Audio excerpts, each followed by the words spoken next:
बिस्मिल्लाहिर्रहमानिर्रहीम, अस्सलाम वालेकुम, गुड मॉर्निंग, सुबह बखैर।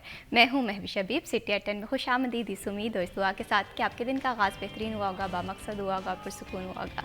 ज़िंदगी में सबसे ज़्यादा इम्पॉर्टेंट ये है कि इंसान अपनी गलतियों से भी सीखे और अपनी जीतने से भी सीखे, और हमेशा वही कामयाब होता है जो अपनी गलतियों से सीखता है। कल फैसलाबाद में ज़िमनी इंतखाबात की जो गहमा गहमी थी वो अरूज पे थी, और आपने देखा कि मुस्लिम लीग नून ने जनरल इंतखाबात से बहुत कुछ सीखा, और मुस्लिम लीग नून की ज़िमनी इंतखाबात में वाज़ेह बढ़तरी रही है।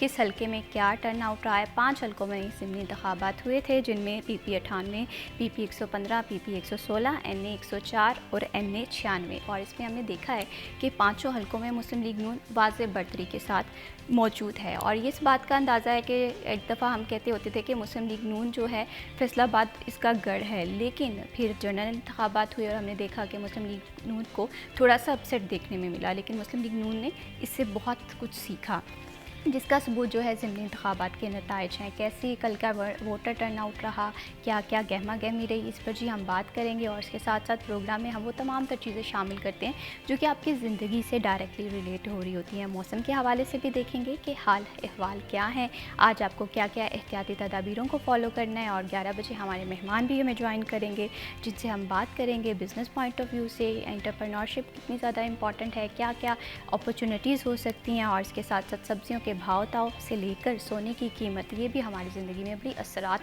छोड़ रही होती है, तो इस पर भी जी हम बात करेंगे। तो सबसे पहले देखते हैं मौसम कैसा रहेगा हमारी टुडेज़ वेदर के सेगमेंट में।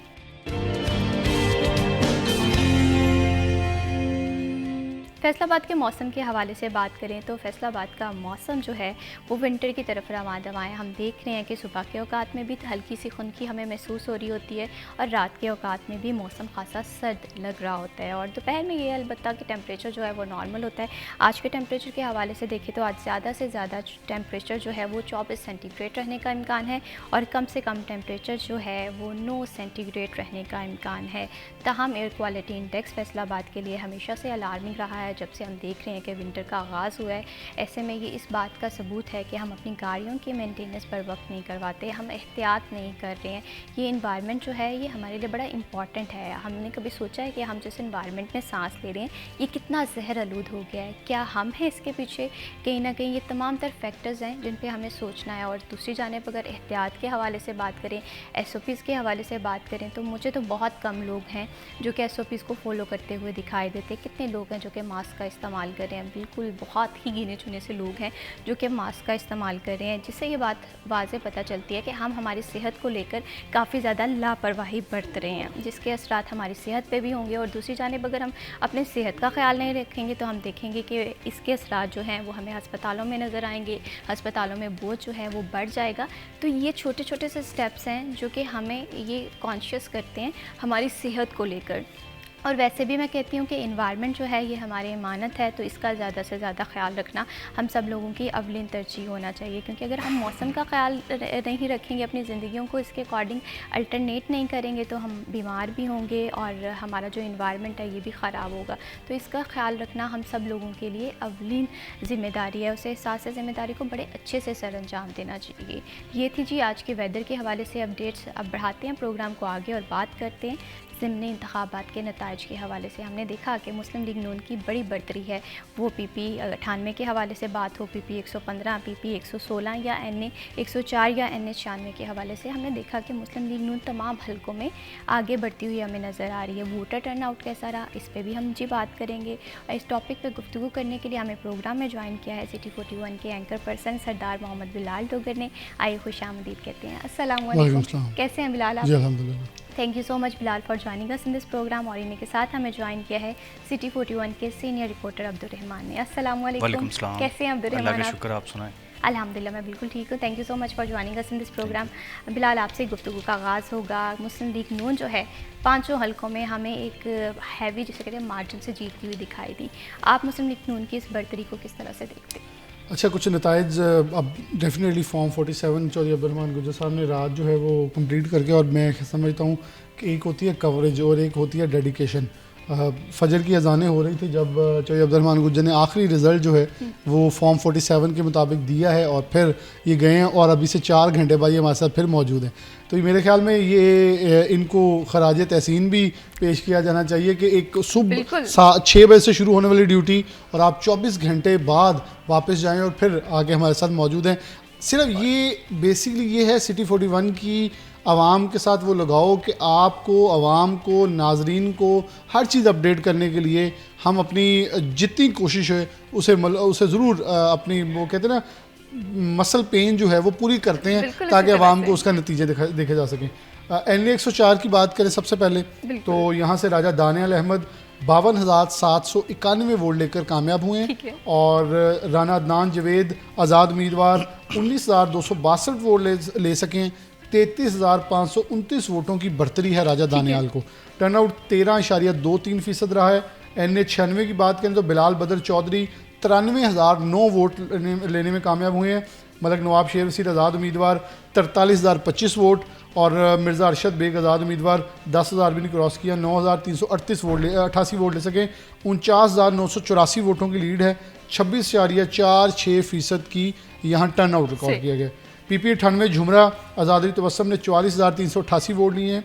अजमल चीमा आज़ाद उम्मीदवार 35,246, वसीम अकरम चट्ठा 24,098 वोट और लीड आज़ादी तबस्सुम की 9,142 वोटों की है। बिल्कुल सही। मजमूई यहाँ टर्न आउट 36.82% रहा है।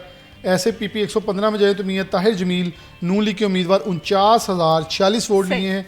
मलिक मोहम्मद असगर जो उनके मद्दे मुकाबले थे वो सिर्फ 1,898 वोट ले सके और अहमद तारिक चीमा 1,729 वोट, तो 22.73% टर्न आउट रहा है। ताहिर जमील की जो लीड है वो 47,148 वोटों की है। PP 116 राना अहमद शहरियार नून लीग के उम्मीदवार 48,824 वोट लिए। इनके मद्दे मुकाबले मलिक असगर कैसर 11,429 और Asad Ejaz Munna 1,158 vote. 22.94% turn out रहा है।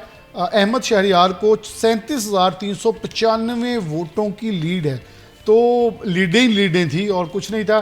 बिलाशुबा NA 104 के अलावा अब्दुर्रहमान भाई से बहुत ऑफ द कैमरा भी यही गुफ्तगू हो रही थी कि अगर आप ये कहें तो पाकिस्तान मुस्लिम लीग नून ने अपना 1-2 हज़ार छोड़ के देखें ना, जनरल इलेक्शन में राना अहमद शहरियार 53,000 ले रहे हैं, यहाँ 48 ले रहे हैं। मियाँ ताहिर जमील कम ले रहे हैं, उन्होंने वोट बैंक बढ़ा लिया अपना।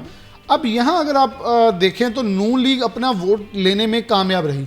पाकिस्तान तहरीक इंसाफ बिलाशुबा ये कहने में कामयाब हो सकती है हमने बायकॉट किया, हमारा वोटर बाहर नहीं निकला, लेकिन ज़िमनी इंतखाबात के मुताबिक ये टर्न आउट के मुताबिक नून लीग अपना एक्स्ट्रा पेन लेकर, अगर नून लीग वालों ने 43,000 वोट लिए थे तो राना अहमद शहरियार का 35,000 वोट होना चाहिए था, 32, 33, 35, लेकिन वो 48,000 पे। इसका मतलब है कि नून लीग ने ओवरऑल अपने आप को पूरा जोर लगा के पोलिंग स्टेशन पहुंचाया ताकि वो अपने वोटर को इंटैक्ट कर सके। जहां आज़ाद उम्मीदवार तगड़े थे, जैसे राजा दानियाल वाले हल्के में 19,000 बहुत अच्छा वोट अदनान जवेद ले गए हैं, कहते अच्छा कंपटीशन है। अब जैसे झुमरा वाला वो बहुत नेक टू नेक गया है, 9,000 की लीड। बिलाशुबा इलेक्शंस के अंदर ऐसे हल्कों में तसव्वुर नहीं की जाती क्योंकि कुछ पोलिंग स्टेशन के ऊपर अजमल चीमा बहुत तेज़ी से आगे आए, लेकिन फिर आज़ादी तबस्सुम के जो कंफर्टेबल जोन में आए तो उन्होंने भी छक्के मारे। वो कहते ना धोबी पटके बज रहे थे। लेकिन यहाँ 12 आपके प्रोग्राम में बैठ के ये गुफ्तगू की थी हफ्ते वाले दिन, परसों के दिन ये गुफ्तगू और ये जुमला बोला था कि यहाँ जो मेन किरदार है वो जो चट्ठा है वो किरदार अदा करेगा कि वो जितना ज्यादा वोट लेगा उतना अजमल चीमा नीचे जाएगा। और बिलाल हमने ये भी कहा था कि जो सबसे ज्यादा वोटर टर्नआउट जो है वो हमें इसी हल्के में देखने में मिलेगा और वहीं पर हमने 37% वोटर टर्नआउट। ये तो जनरल इलेक्शन से कुछ कम है, लेकिन अच्छा ज़िमनी इंतखाब थे 12 बजे तक सबसे कम टर्नआउट इसका था, लेकिन अब्दुर्रहमान यही कह रहे थे कि इसने टर्नआउट 12 बजे के बाद दिखाना है। दही इलाके होते हैं, लोग अपने रवायतन जो रोज़मर्रा के काम हैं, खेतों में जाना, वो काम कर के फिर आगे अपना वोट कास्ट करते हैं। तो टर्नआउट जो है वो आपको 12 बजे के बाद नज़र आता है और वो नतीजा आपने देखा कि अगर वहाँ ये जो थर्ड कैंडिडेट हैं जिसका वसीम अकरम चट्ठा है, ये 24,000 वोट हैं।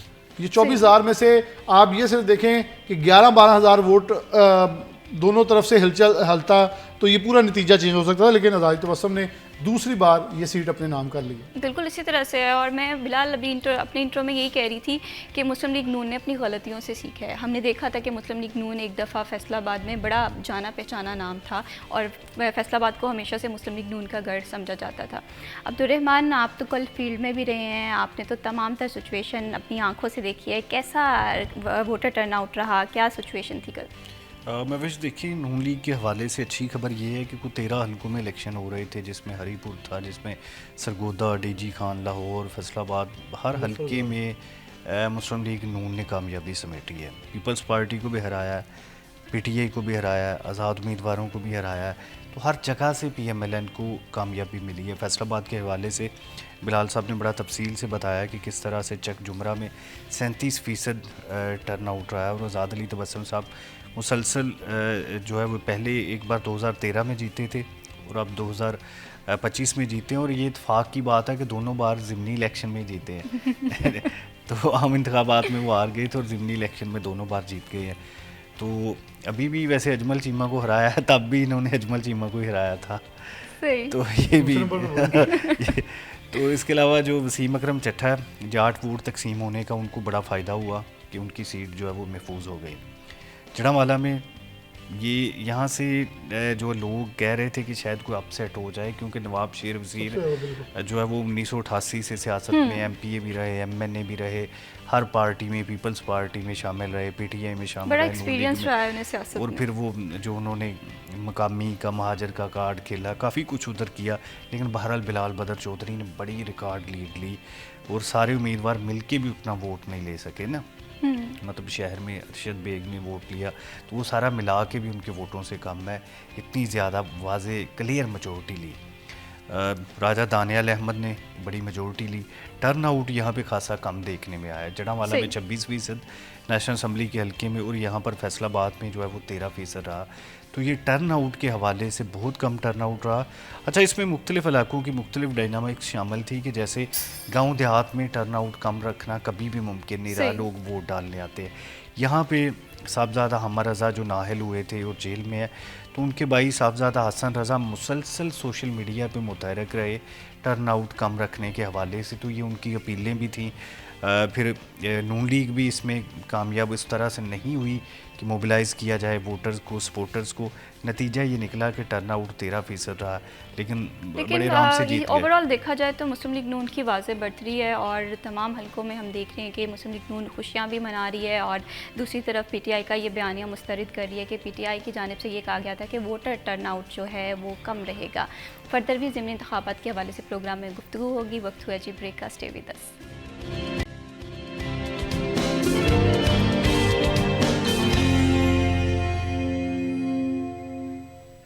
Welcome back. आप देख रहे हैं सिटी एट 10 और प्रोग्राम में जी हम बात कर रहे हैं ज़िमनी इंतखाबात के नताइज के हवाले से। मुस्लिम लीग नून ने मैदान मार लिया है, 5 हलकों में मुस्लिम लीग नून की वाज़े बढ़तरी है।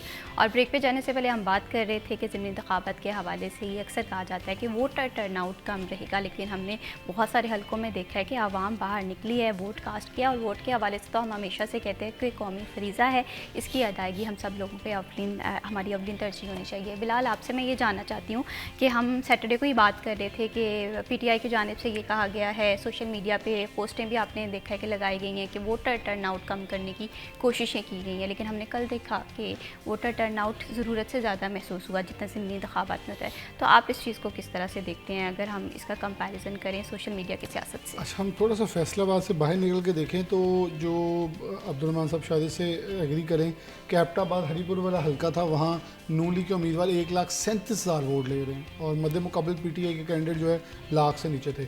अब टर्नआउट बड़ा ह्यूज रहा हुआ। ये प्रॉब्लम है कि मध्य मुकाबिल आप ये समझ रहे हैं कि आपने बाइकआउट करके अपने वोटर को तो रोक लिया, आप आवाम को टोटल रोकने में कामयाब हो गए जी, वोट डालने को नहीं आएगा।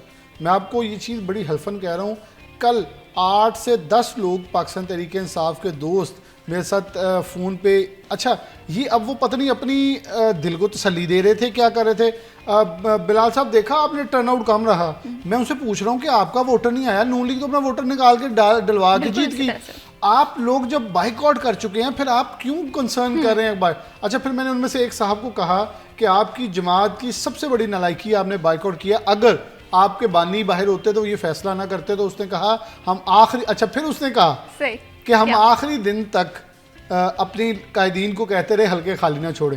तो मैं कहा फिर आप ये क्यों कह रहे हैं टर्न आउट कम रहा? आप मेरी बात से मुत्फिक हों कि आपने ये गलत फैसला किया।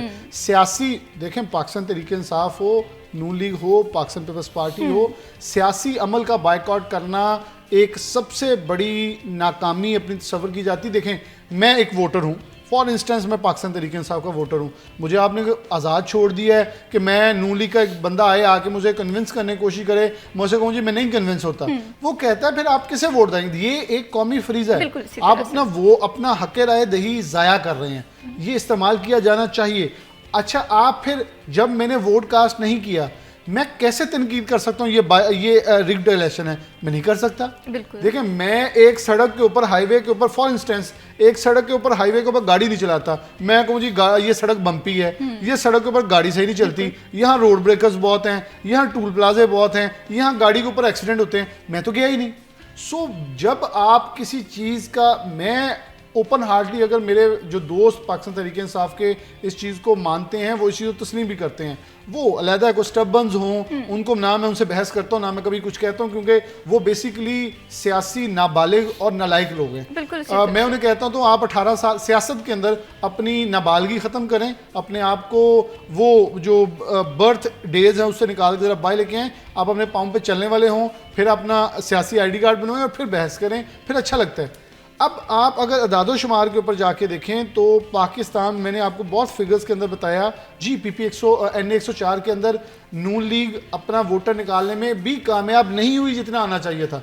अब नून लीग का वोटर ही राजा दानियाल का वोटर तकसीम होकर, मेरी कैलकुलेशन है, वो राना अदनान जवेद को गया।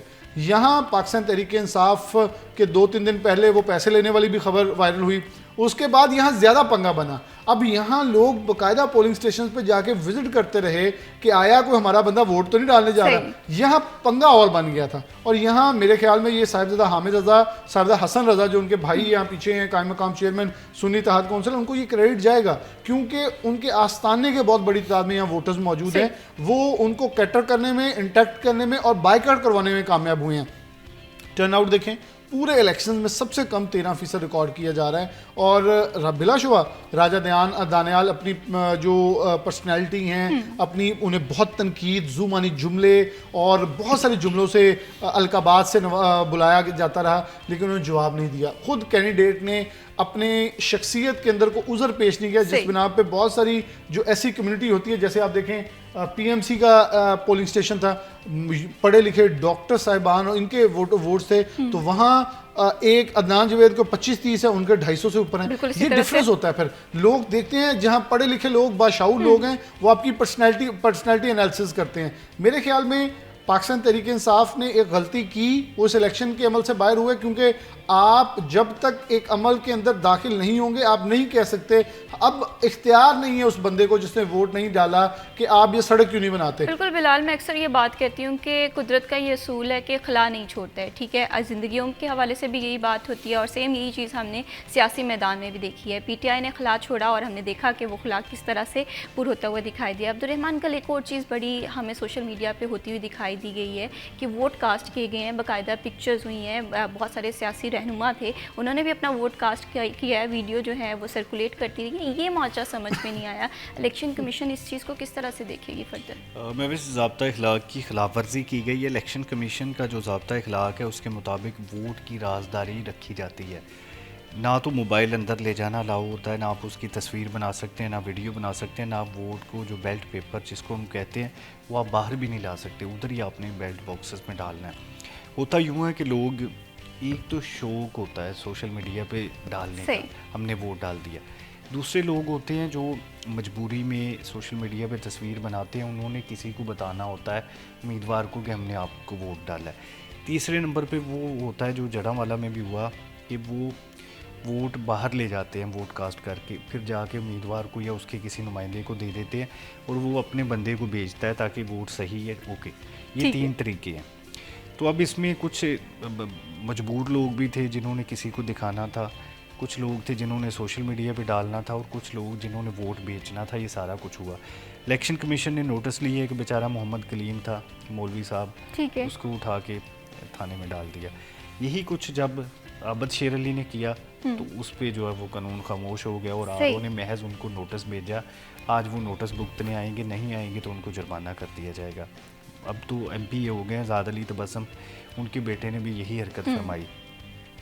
तो इसमें एक तो अपने तौर पर ये अज्यूम करते हैं कि ये जो हम कर रहे हैं इससे सोशल मीडिया पे हमारे लोग मोबिलाइज होंगे कि हमने वोट डाल दिया। अबद शेर अली के बारे में डोगर साहब ने ये कहा कि यहाँ पर ये शायद राना अहमद शहरयार को यकीन दिलाना चाहते थे कि आपको ही वोट डाला है, ठीक है, क्योंकि ये पहले मुखालिफ दड़े में थे तो अब इनकी सुलह हो गई है, तो वो ये चाहते थे कि उनको पता चले कि आपको ही अब वोट पता चल गया होगा। तो मतलब ये टोटली ज़ाब्ता अखलाक की खिलाफ वर्जियाँ थी, लेकिन जो कमज़ोर बंदा था तब कानून हरकत में आ गया। जहाँ पे वही खिलाफ वर्जी तगड़े लोगों ने की, हुकूमती लोगों ने की, तो फिर कानून हरकत में नहीं आया। तो यही पाकिस्तान का बड़ा मसला है। लीड कैप्चर्ड जो चीज़ें हैं उसकी वजह से मसाइल आते हैं कि बड़े लोगों को कानून पूछता नहीं है, वो महज नोटिस भेज दिए जाते हैं। जैसे ये अभी तलाल चौधरी, राना सनाउल्लाह खान वो कंपेन करते रहे हैं अपने अपने लोगों की, वो अपने साहबजादे की करते रहे, वो अपने भाई की, तो इलेक्शन कमीशन देखता रहा। आरोज़ ने या जो डिस्ट्रिक्ट मॉनिटरिंग अफसर ने थोड़ा बहुत जुर्माना भी कर दिया। और लेकिन अब्दुर्रहमान, मेरा सवाल ये है कि हम सोशल मीडिया की सियासत से कब बाहर आएंगे? यहाँ पर तो अपने वोट दिखाना भी अब सोशल मीडिया पे बड़ा आम सा होता गया है। हम देख रहे हैं कि बहुत सारी SOPs की खिलाफ वर्जियाँ की जा रही हैं। हम अगर सोशल मीडिया की सियासत में रहेंगे तो इस मुल्क के लिए काम कब करेंगे? मैं भाई, सोशल मीडिया एक हकीकत है और जो लोग अब इस पे करते हैं, तो ये एक तरह से आप समझ लें कि मैंने जैसे कहा, एक व्यूज़ का नशा भी होता है कि आपने कुछ ना कुछ डिफरेंट करना है ताकि आप व्यूज़ लेते रहें, आपने कुछ ऐसा करना है जिससे आप हिट हो जाएं। अब वो जो मौलवी साहब हैं, वो कलीम साहब, अब वो कम अज़ कम हिट तो हो गए ना, फैसलाबाद के हर बंदे को पता चल गया, चाहे उनके साथ जो भी हुआ है। तो वो आज़ाद अली तबस्सुम के साहबजादे या अबद शेर अली, वो कल से मुसलसल ख़बरों में है। तो एक तो ये फ़ायदा होता है, लोगों का सोशल मीडिया इससे चल जाता है, उनका सोशल मीडिया पे व्यूज़ आ जाते हैं। तो ये व्यूज़ की वजह से भी होता है, ज़हनी तौर पे जो है वो बेवकूफ़ी की वजह से भी होता है, या फिर जो बाइलाज है, ज़ाब्ता अखलाक है, उसका आपको पता ही नहीं होता कि ये भी कोई चीज़ है ज़ाब्ता अखलाक। अब इसमें इंश्योर करना था जो प्रिजाइडिंग अमला था उधर बैठा कि कोई मोबाइल ना लेके जाए, या जो बाहर सिक्योरिटी है कि उन्होंने देखना कि कोई मोबाइल ना लेके आए।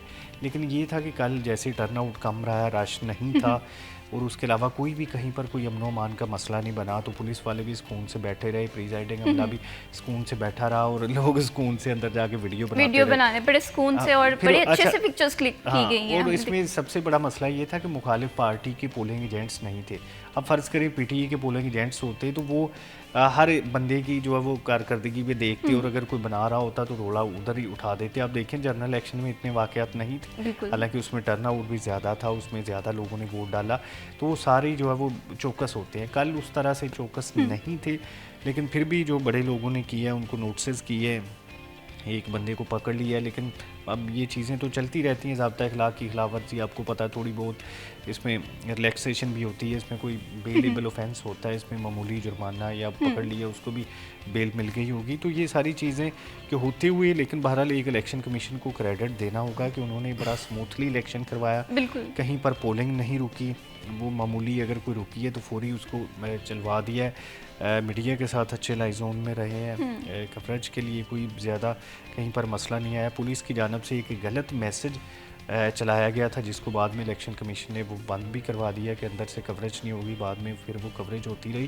तो मजबूरी तौर पर स्मूथली रहा। ज़ाब्ता अखलाक की खिलाफ वर्जियाँ सोशल मीडिया पे जो सामने आई उनके खिलाफ बर वक्त एक्शन हुआ और उसके बाद वो चीज़ें भी ज़्यादा नहीं हुई। और वैसे भी जहाँ पे कोई 19 लाख वोटर्स हो वहाँ पे 2-4 वाक़यात तो बिल्कुल सही बात है। कल का वाकई इलेक्शन के हवाले से अगर देखा जाए तो इलेक्शन कमीशन का क्रेडिट जाता है कि बड़ी खुशसलूबी से कल का इलेक्शन जो है वो सर अंजाम हुआ है। फर्दर भी ज़मीनी इंतखाबात के हवाले से बात करेंगे, वक्त है ब्रेक का।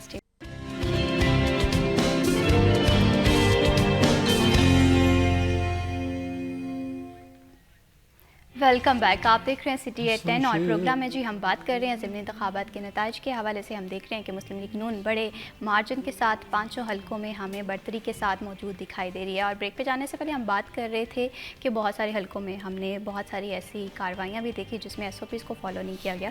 बिलाल, मैं आपसे भी सेम उसी क्वेश्चन पर पॉइंट ऑफ व्यू जानना चाहती हूँ। आपको याद होगा कि सैटरडे वाले दिन मैंने आपसे पूछा था कि बिलाल वोटर्स के लिए कोई SOPs हैं, क्या वो SOPs को किस तरह से फॉलो करेंगे। बिलाशुबा मेरा ये सवाल करने का पर्पज़ ये था कि बीइंग अ नेशन हमें जाहिर सी बात है एथिक्स को फॉलो करना है, SOPs को फॉलो करना है, लेकिन जब हमारे सियासी रहनुमा भी इसमें शामिल होंगे तो फिर तो मुझे लगता है कि हम किसी और ही से मत चल पड़े हैं। दो पर्सपेक्टिव हैं। जो अब्दुर्रहमान साहब वाली बात है उससे मैं बिल्कुल सेकंड करते हुए एग्री करता हूँ कि जब मुखालिफ उम्मीदवार तगड़ा होना तो वो सर भी पड़ता है, गले भी पड़ता है और डंडे छोटे भी चल जाते हैं, और अमूमन होता है ज़ाब्ते अखलाक की खिलाफ वर्जियों पर लड़ाई जितनी भी। अब जैसे कल राना अदनान जवेद भी एक इस्लाम नगर के करीब पोलिंग स्टेशन के अंदर बाकायदा वो जो प्रिजाइडिंग ऑफिसर है उसको कहते रहे कि क्यों फॉर्म 45 पहले साइन किए, मतलब ऐसी चीज़ें, क्योंकि जब उम्मीदवार सर पे चढ़ा हो फिर कुछ भी हो सकता है। अब जड़ावाला के एक वाक़या अब्दुर्रहमान मिस करके वहाँ एक खातून बैलेट पेपर ही बाहर ले आई और ला के अपने बेटे से पूछ रही है मोहर किस पे लगाना है। तो ये चीज़ें तब होती हैं जब, मैं आपको कह रहा हूँ कि पुलिस एहलकार जो अब्दुर्रहमान कह रहे हैं कि एक गलत मैसेज चल गया था, तो मोस्टली हमारी जो सिक्योरिटी, जो पुलिस की सिक्योरिटी है वो अल्हम्दुलिल्लाह कुर्सियों पे बैठी होती है। बहुत सारे पोलिंग स्टेशन विजिट किए, जो कांस्टेबल जो सिपाही बेचारे हैं वो गेट पे खड़े होते हैं, वो हाँ जी जी अच्छा जाओ, कोई हाथ में उनके चेकिंग वो डेटोनेटर नहीं है, कुछ चीज़ ही मौजूद नहीं है। अच्छा जामिया तलाशी भी नहीं ली जाती, आप जा रहे हैं, आ रहे हो, गेट खोल रहे हैं, आप जा रहे हैं। अच्छा मोबाइल अगर आपके हाथ में, तो आप मोबाइल बाहर काट दो जी, बस इतना जुमला है। वो कहते हैं जी मैं आया बस, अच्छा जी हो जाओ फिर। अब ये presiding officer, assistant presiding officer का काम नहीं है कि मोबाइल रखवाएं। हाँ वो ये कह सकते हैं देखा पिक्चर ना बनाएं, लेकिन जब आप सीक्रेट बॉक्स के अंदर चले जाना और वहाँ अंदर आप मोबाइल निकालते हैं तो वहाँ पता नहीं चलता, क्योंकि वहाँ लाइन लगी होती है, वो मोड़ देते हैं, वो आपको ये नहीं देख रहे होते कि अंदर क्या करो, कह रहे हैं यार जल्दी, उन्हें आवाज़ देनी ज़्यादा से ज़्यादा जल्दी कर लो, आप मोड़ लगा के आएंगे, अपनी पिक्चर बना के आते हैं। अच्छा जो आबद शेर अली वाला सिलसिला है वहाँ तो ज़ाब्ता अखलाक की खिलाफ वर्जी इस हद तक भी की गई है कि सीक्रेट बॉक्स के अंदर जाके मोहर नहीं लगाई गई, मोहर सीधी प्रिजाइडिंग ऑफिसर के टेबल के ऊपर रख के शेर लगा दी गई है, ठप्पा शेर पर लगा गया। वो जफ़र डोगर साहब वाली बात कि राना सनाउल्लाह या अहमद शहरियार को ये बाबर करवाया जा रहा था, यकीन दहानी करवाई जा रही थी कि हमने शेर पे ही निशान लगाया है, हमने किसी और कैंडिडेट को वोट नहीं दिया, क्योंकि इस हलके के अंदर बहुत सारी चीज़ें ये गर्दिश करी थी कि मलिक असगर अली कैसर को जो है वो आबद शेर अली लोगों की सपोर्ट उन्होंने खड़ा किया है, वो कहीं ना कहीं हिडन सपोर्ट कर सकते हैं, लेकिन आबद शेर अली ने इस मफरूज़े को गलत साबित कर दिया। ये तो साबित हो गया, ये तो साबित हो गया ना वो गलत हो गया। अच्छा फिर सीक्रेट बॉक्स के अंदर उन्होंने वो नई मोहर लगाई, ये अलग बात है। अच्छा इसमें मुझे आबद शेर अली से ज़्यादा नलायकी 7 चमचों की ज़्यादा नजर आई कि एक शख्स आया है वोट डालने, वो मोस्ट प्रोबेबली वो पर्ची उठा के सीक्रेट बॉक्स के पीछे जाके, ये दूसरा रुख है स्टोरी का जो देखा जाना चाहिए कि वो मोहर लगा सकते थे और शायद वो लगानी भी चाहते हो, लेकिन वो साथ जो चमचे इकट्ठे हो जाते हैं ना, वो नारे लगाते हुए वीडियो वो बना रहे थे, क्योंकि खुद आबिद शेर अली ये वीडियो नहीं बना रहे थे, और साथ कोई शख्स जो है वो वीडियो बना रहा था और मोहर लगाते भी वो कभी अपनी शक्ल दिखा रहा है, कभी इनकी दिखा रहा है, कभी अपनी शक्ल दिखा रहा है। मेरा मुतालबा इलेक्शन कमीशन ऑफ पाकिस्तान से ये होगा एज अ जर्नलिस्ट, उस शख्स को भी गिरफ्तार किया जाए। आबिद शेर अली को नोटिस तब बनता है, आबिद शेर अली को ये नोटिस तो हो सकता है कि आपने सीक्रेट बॉक्स के बगैर बाहर मोहर लगाई, और इस पर प्रिजाइडिंग अफसर को पूछना चाहिए कि आपने ये इजाज़त क्यों दी। पकड़ा तो वो जाना बंदा चाहिए जिसने वीडियो बनाई है, वो क्यों वहाँ खड़ा होकर ये वीडियो जो है वो कैप्चर कर रहा था, जबकि उसको इस हदूद की इजाज़त नहीं थी और उसका वोट भी यहाँ नहीं था।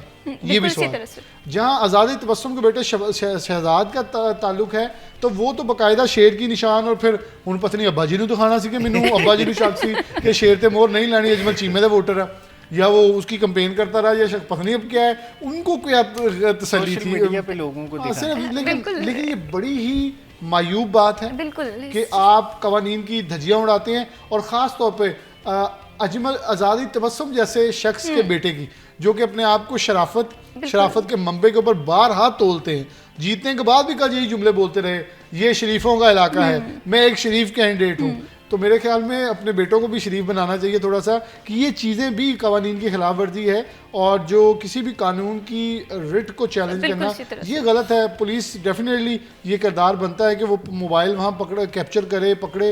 अब आगे से यही किया जा सकता है कि इनको नॉन प्रोहिबिटेड जोन तो पहले हैं मोबाइल के लिए, लेकिन वहाँ पकड़ने वाला कोई नहीं, और पुलिस वाले इसलिए भी, ये बड़ा पॉइंट है अब्दुर्रहमान साहब, पुलिस वाले इसलिए भी जिम्मेदारी लेते हैं मोबाइल हमारे पास रखे कि हमारे पास कौन सा टोकन है जो उनको देना, बाद में मोबाइल आगे पीछे हो जाए फिर पुलिस फंस जानी है, हमारा मोबाइल कोई चेंज हो गया। ये पंगा है, वो इस पंगे में डलते ही नहीं है, वो कहते हैं अपना काम आप संभालो, ज्यादा से ज्यादा कहते हैं मोबाइल बाहर किसी और को पकड़ा दे, खुद वो मोबाइल को नहीं हाथ लगाते। लेकिन फ़िलहाल सियासी बसीरत रखने वाले लोग इस चीज़ को बहुत गलत समझ रहे हैं। हम देख रहे हैं कि हमें एथिक्स का ख्याल रखना चाहिए। बीइंग अ नेशन में हर दफ़ा ये बात कहती हूँ कि हमें थोड़ा सा रिस्पॉन्सिबल होना चाहिए। नो डाउट सिस्टम में लूप होल्स होते हैं, लेकिन बीइंग अ नेशन ये हमारी क्रेडिबिलिटी पे सवाल है कि हम एक तो वोट कास्ट करें और दूसरा जो SOPs हैं इन्हें लाजमी फ़ॉलो करें। अब्दुर्रहमान, अगर हम सियासी सूरत हाल से बात करें तो मौजूदा हुकूमत पे इन 5 जो रहनुमा हैं जो कि मुंतखब हुए हैं मुस्लिम लीग नून की जानिब से, क्या असर देख रहे हैं हुकूमत पे? देखिए, फैसलाबाद से 5 होने वालों पर तो शायद असर ना पड़े, लेकिन जो कौमी असम्बली में मुंतखब हुए हैं ओवरऑल, जैसे लाहौर की बात करें हम या हरीपुर की करें, तो ये अब नून लीग पीपल्स पार्टी की कोलिशन से आज़ाद हो गई है। एक तरह से नून लीग को कौमी असम्बली में सादा अक्सरियत हासिल हो गई है। पंजाब असम्बली में पहले से सादा अक्सरियत थी।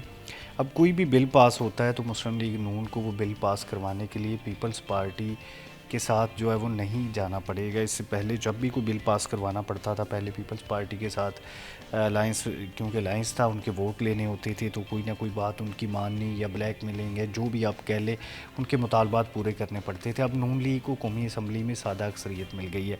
अब वो पीपल्स पार्टी की बात माने या ना माने या अपने जितने भी कोलिशन पार्टनर्स हैं तो उन पर ख़ास फ़र्क नहीं पड़ेगा। जैसे पंजाब असम्बली में मरीम नवाज़ गवर्नमेंट चला रही है कि उसमें कोई भी कोलिशन नहीं है, उनकी इंडिपेंडेंट है और अपने तरीके से हुकूमत कर रही हैं। तो अब शहबाज शरीफ भी उस तरीके से जो है वो मखलूत हुकूमत के बोझ से आज़ाद हो गए हैं।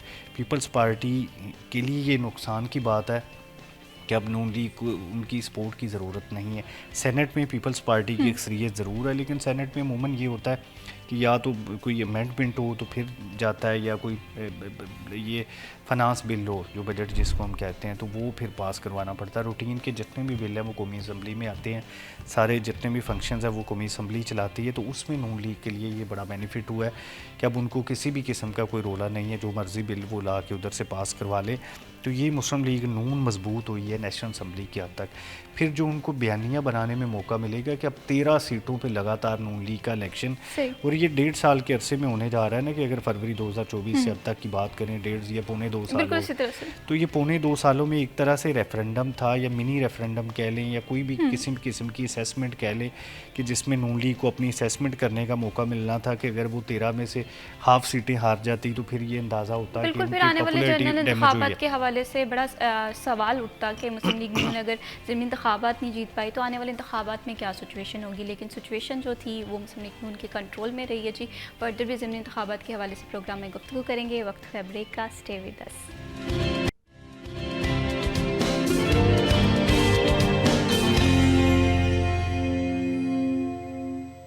Welcome back. आप देख रहे हैं सिटी एट 10 और प्रोग्राम में जी हम बात कर रहे हैं ज़मीनी इंतखाबात के नताइज के हवाले से। बिलाल, ब्रेक पे जाने से पहले जैसे हम बात कर रहे थे कि मौजूदा जो भी सियासी सिनेरियो बन रहा है मुस्लिम लीग नून को, मुझे ये लग रहा था कि कोई वाज़ इतना फ़र्क नहीं पड़ेगा, लेकिन अब्दुर्रहमान ने बड़े वाज़े तौर पर सिचुएशन एक सिचुएटेड की कि किस तरह से मुस्लिम लीग नून जो है ये असम्बली में हमें अब बढ़तरी हमें वहाँ पर भी देखने को नज़र आएगी। आप इस चीज़ को किस तरह से देखते हैं?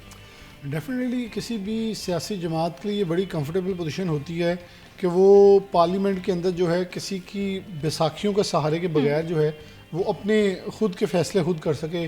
वरना आपने पीछे देखा है 1.5 साल के दौरान कोई फ़ैसला है, मियाँ शहबाज शरीफ गाड़ी उठाते हैं आसिफ ज़रदारी के पास जा रहे हैं, गाड़ी उठाते हैं मौलाना फजल रहमान के पास जाते हैं, गाड़ी उठाते हैं MQM नाराज़ हो गई, कराची पहुंच जाते हैं। तो ये जो बच्चों जैसी नाराज़गियाँ कौमी असम्बली में चलती हैं, इससे नून लीग को आज़ादी मिलेगी।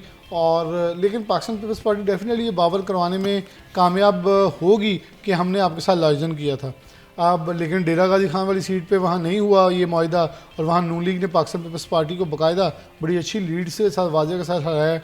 पाकिस्तान से नून जो ख़ास तौर पे अब्दुर्रहमान कह रहे थे अटक वाली जो हरीपुर हज़ारा वाली सीट है, और इस सीट के ऊपर बाकायदा अपने आप को ये मनवाएगी कि हमने जो सीटें ओपन थी वहाँ भी इलेक्शन, लाहौर वाली सीट पे हमने कैंपेन के ख़िलाफ़ PTI के ये इलेक्शन लड़ा है। कल मैं देखता रहा कि उस्मा बुखारी PTI के खाली कैंप्स दिखाती रही कि फैसला के लाहौर के अंदर नून लीग के वोटर जो हैं हाफिज़ नुमान साहब वहाँ से कामयाब हुए हैं तो इंटेक्ट नज़र आए, और जो PTI वाले हैं वो नज़र नहीं आए, तो उसे वो अपनी कामयाबी साबित कर रहे हैं। अब इसके पीछे क्या मुहरकात होंगे ये अनदर चैप्टर है, लेकिन पाकिस्तान मुस्लिम नून अपने आप को पावरफुल करते, जैसे फैसलाबाद के अंदर देखें एक कौमी असम्बली की नशस्ती 10 में से, अब 3 हो गई हैं। 7 आज़ाद उम्मीदवार हैं और 3 जो हैं पाकिस्तान मुस्लिम नून के हैं। ऐसे ही अगर सूबाई असम्बली की 22 नशिस्तें देखें तो उसमें से जो है वो पाकिस्तान मुस्लिम लीग नून के पास 5 जनरल सीटें थी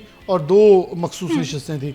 अब ये कुल मिला के 3 और आ गई हैं तो 10 सूबाई असम्बली यानी कि 10 MP फैसलाबाद से नून लीग के हो गए हैं और 3 सेनेटर भी हैं। तो एक अच्छा हुजम हो गया है।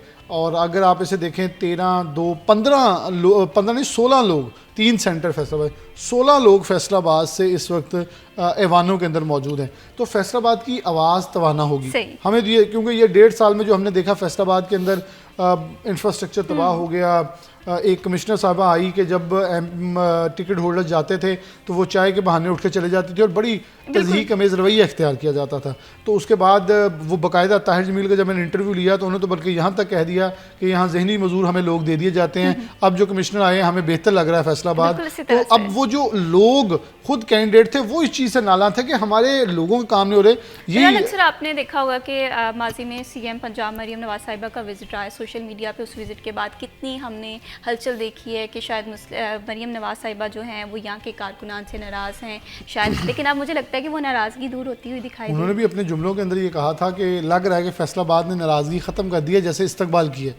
अब जब आप अच्छा इसके अंदर क्या हुआ, इसके अंदर किरदार था राना सनाउल्लाह खान का।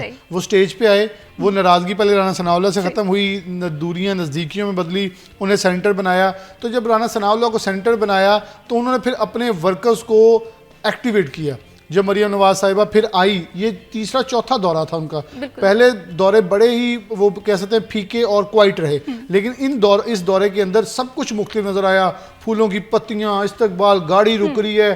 तो नज़र आया वज़ीर आला को कि ये तो कोई और फैसलाबाद लग रहा है, वो वाला नहीं जहाँ मैं 3 बार पहले भी आ चुकी हूँ। तो ये बेसिकली अवामी नुमाइंदे ही कर सकते हैं। और मेरे ख्याल में राना सनाउल्लाह खान ने उस दिन फैसलाबाद का मुकदमा लड़ा भी। स्टेज पे खड़े होकर उन्होंने कहा क्यों, क्योंकि एक सेनेटर था, बिलाशुबा अवामी नुमाइंदे नहीं है लेकिन वो अवामी नुमाइंदे रह चुके हैं, अवाम के अंदर रहते हैं। उन्हें कहा कि आपने IT यूनिवर्सिटी का वादा किया था, आपने मेट्रो का वादा किया था, आप बताएं हमें कब दे रही हैं। फिर मरियम नवाज ने उसके ऐलानात किए। अब देखें उसमें प्रोसेस चल रहा है, ये अच्छी चीज़ है। राजा दानियाल फैसलाबाद से कौमी असम्बली में जाकर रिप्रेजेंटेशन करेंगे। बिलाल बदर चौधरी, तलाल बदर चौधरी ऑलरेडी सेनेटर हैं। तो 2 पावरफुल, अब जड़ावाला के ऊपर देखा जाएगा कि आने वाले 3 साल कैसे मेरिकल साबित होते हैं। क्या वहाँ तरक्याती कामों के जाल बिछाए जाते हैं, उसे ज़िला बनवाया जाता है, जो उसके लिए उनकी मुतालबात और जो इलेक्शन में वादे किए गए हैं। क्योंकि देखें ना, जड़ावाला में एक MNA, एक MPA, एक सेनेटर, 3 नशिस्तें इस वक्त जड़ावाला में जा चुकी हैं। तो ये देखना होगा कि कैसा फीडबैक है। और मुझे लगता है कि अब मुस्लिम लीग नून की जिम्मेदारी जो है वो डबल हो गई है। हमने देखा है कि मुस्लिम लीग नून ने अपनी वापस अपनी रेपुटेशन अब्दुर्रहमान वापस हासिल की है। देखें कि बड़ा मार्जिन के साथ मुस्लिम लीग नून हमें 5 हलकों में जीती हुई दिखाई दे रही है। इसके साथ साथ अगर हम अवामी मसाइल देखें, हमेशा से फैसलाबाद के हवाले से ये बात की जाती थी। जब भी CM पंजाब मरियम नवाज साहिबा आती थी, यहाँ के जो मुकामी लोग हैं वो कहते थे हम अपना नैरेटिव किस बेस पे बयान करें। लेकिन अब मुझे लगता है एक स्ट्रॉन्ग बेस मिल गई है। तो अब सियासी मसाइल के साथ साथ जो अवामी मसाइल हैं वो किस रुख जाते हुए आपको दिख रहे हैं? जी बिल्कुल, यहाँ पे जो पब्लिक इश्यूज़ हैं, जैसे हम अक्सर बात करते हैं पब्लिक ट्रांसपोर्ट या वासा का या सड़कों का, दीगर जितने भी मसाइल हैं, तो अब बेहतर अंदाज में हाईलाइट भी होंगे, हल भी हो सकेंगे। पंजाब असम्बली में जो मेजॉरिटी बढ़ेगी, 3 लोग मज़ीद जाएंगे और इसमें स्पेशली जो मियाँ ताहिर जमील हैं, ये बड़े पुराने पार्लियामेंटेरियन हैं, 2 बार पहले भी MP मुंतखब हो चुके हैं, तो बड़े एक्टिव हैं। ये पंजाब असम्बली में अपना बड़ा किरदार अदा करते रहे हैं माजी में भी और अब भी करेंगे। और अब ये भी यहाँ पर शुनीद है, राना सनाउल्लाह खान साहब के फर्जंद भी मुंतखब हुए हैं, राना अहमद शहरियार खान। तो अब फैसलाबाद में कोई सूबाई मिनिस्ट्री भी आएगी। ये पूरी कोशिश होगी चौधरी शेर अली ग्रुप की भी, राना सनाउल्लाह खान ग्रुप की भी, दोनों में से एक मिनिस्टर भी बनेगा। तो उसका फ़ायदा ये होता है कि अब जो ये सूबाई मिनिस्ट्री फैसलाबाद में कोई नहीं है, वो आ जाएगी। फेडरल मिनिस्ट्री तो मौजूद है लेकिन ज़्यादा काम क्योंकि सूबे के मुतल्लिका होते हैं, तो फैसलाबाद में एक आध सूबाई मिनिस्ट्री आ गई तो मज़ीद चीज़ें जो है वो ज़्यादा बेहतर अंदाज में चलेंगी, बेहतर अंदाज में जो कैबिनेट में नुमाइंदगी है वो हो सकेगी। क्योंकि इससे पहले सूबाई कैबिनेट में नुमाइंदगी नहीं है। आज़ाद अली तबस्सुम साहब जीतने से चक जुमरा के हवाले से एक मजबूत आवाज़ सामने आएगी कि चक जुमरा में जो अपना मजबूत किरदार है वो अदा करते रहेंगे। MNAs के हवाले से अगर बात करें, बिलाल बदर चौधरी या राजा दानियाल अहमद वो असम्बली में जा सकेंगे। इससे पहले फैसलाबाद से सिर्फ शहबाज बाबर ही थे और शहर के इलाकों में तो बिल्कुल भी कौमी असम्बली में नुमाइंदगी नहीं थी, वो भी देही इलाके समुद्री से ताल्लुक़ रखते थे। तो अब शहरी जो इलाकों की आवाज़ है वो भी जाएगी। देखें, जब यहाँ से नून लीग शहर से हारी हुई थी तो ब्यूरोक्रेसी, पुलिस भी उनको उस तरह से लिफ्ट नहीं करवाती थी, क्योंकि वो ना तो अपनी आवाज़ बुलंद कर सकते थे, ना असम्बली में जो है वो अपनी आवाज़ उठा सकते थे, ना ब्यूरोक्रेसी के साथ कोई, ना सीएम के पीएम के साथ। तो अब ये मौके मिलते हैं कि जहाँ पर आप अपनी आवाज़ बुलंद कर सकते होते हैं। फैसलाबाद के हवाले से कोई इशू है, ब्यूरोक्रेसी के मुतल्लिका इशू है, जैसे बिलाल ने वो कमिश्नर के हवाले से कहा, तो वो बड़ा मसला बना हुआ था कि यहाँ पे कोई 8-10 महीने ना कोई पैच वर्क लगा, ना कोई कंस्ट्रक्शन हुई, बल्कि उल्टा सारे काम रुके रहे। तो शहर वालों का इशू ये था कि वो जीता कोई नहीं था, ना वो अपनी आवाज़ पंजाब असम्बली में पहुँचा पाते थे, ना सीएम के पास, ना पीएम के पास, ना नेशनल असम्बली में। तो अब ये सारा कुछ हो सकेगा। शहर में 2 एमपी जीत गए हैं, शहर में 1 एमएनए जीत गया है, ओवरऑल फैसलाबाद में 5 नए लोगों की एंट्री हुई है।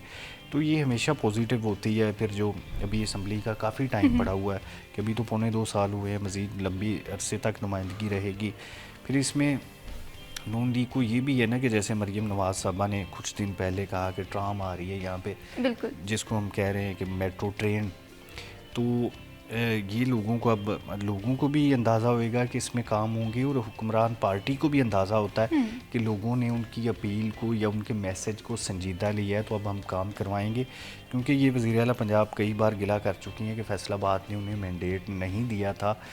2024 के इलेक्शन में बेशतर सीटों पे शिकस्त हो गई थी, तो अब फैसलाबाद ने मैंडेट दे दिया, मज़ीद 5 सीटें नई ऐड हो गई हैं। तो अब उम्मीद है कि फैसलाबाद के हवाले से जो मुस्लिम लीग नून की पॉलिसी है उसमें मज़ीद बेहतरी आएगी, चाहे वो डेवलपमेंट का काम हो, चाहे पब्लिक ट्रांसपोर्ट का काम हो, चाहे कोई यहाँ पर प्रोजेक्ट बेस्ड काम हो, जैसे आईटी यूनिवर्सिटी की बात की जाती है, हेल्थ के हवाले से बात की जाती है। तो ये सारी चीज़ों में मज़ीद बेहतरी आने की तरफ हमें मसाइल जो है ना वो हल होने ज़रूरी है। ट्रांसपोर्टेशन का हमने देखा कि मसला किसी हद तक हमें फाल होता हुआ दिखाई दे रहा है कि मसला जो है ये हल हो गया। इस तरह से हेल्थ के मसाइल हैं, रोड वर्क है, पैच वर्क है, ऐसे बेशुमार मसाइल हैं जो कि फैसलाबाद की आवाम चाहती है कि ऑन दी फास्ट ट्रैक ये रिजॉल्व हो। आई होप सो कि इन ज़िमनी इंतखाबात की जो कामयाबी है मुस्लिम लीग नून की, ये फैसलाबाद में तरक्याती काम को मज़ीद बेहतर कर सके। बहुत शुक्रिया Abdurrahman for joining us in this programme. बहुत शुक्रिया बिलाल, आपने प्रोग्राम में वक्त दिया जी। ये थे ज़िमनी इंतखाबात के नताइज के हवाले से ख़बरें कि मुस्लिम लीग नून जो है वो बड़े मार्के के साथ हमें इन 5 हलकों में दिखाई दे रही है। लेकिन आवाम का सवाल यही है कि हमारी फ़लाह बहबूद के लिए काम करेंगे तो नेक्स्ट जनरल इंतखाबात है उसमें वोट मिलेंगे। वक्त हुआ जी ब्रेक का, कि मत जाइए, हमारे साथ रहिए।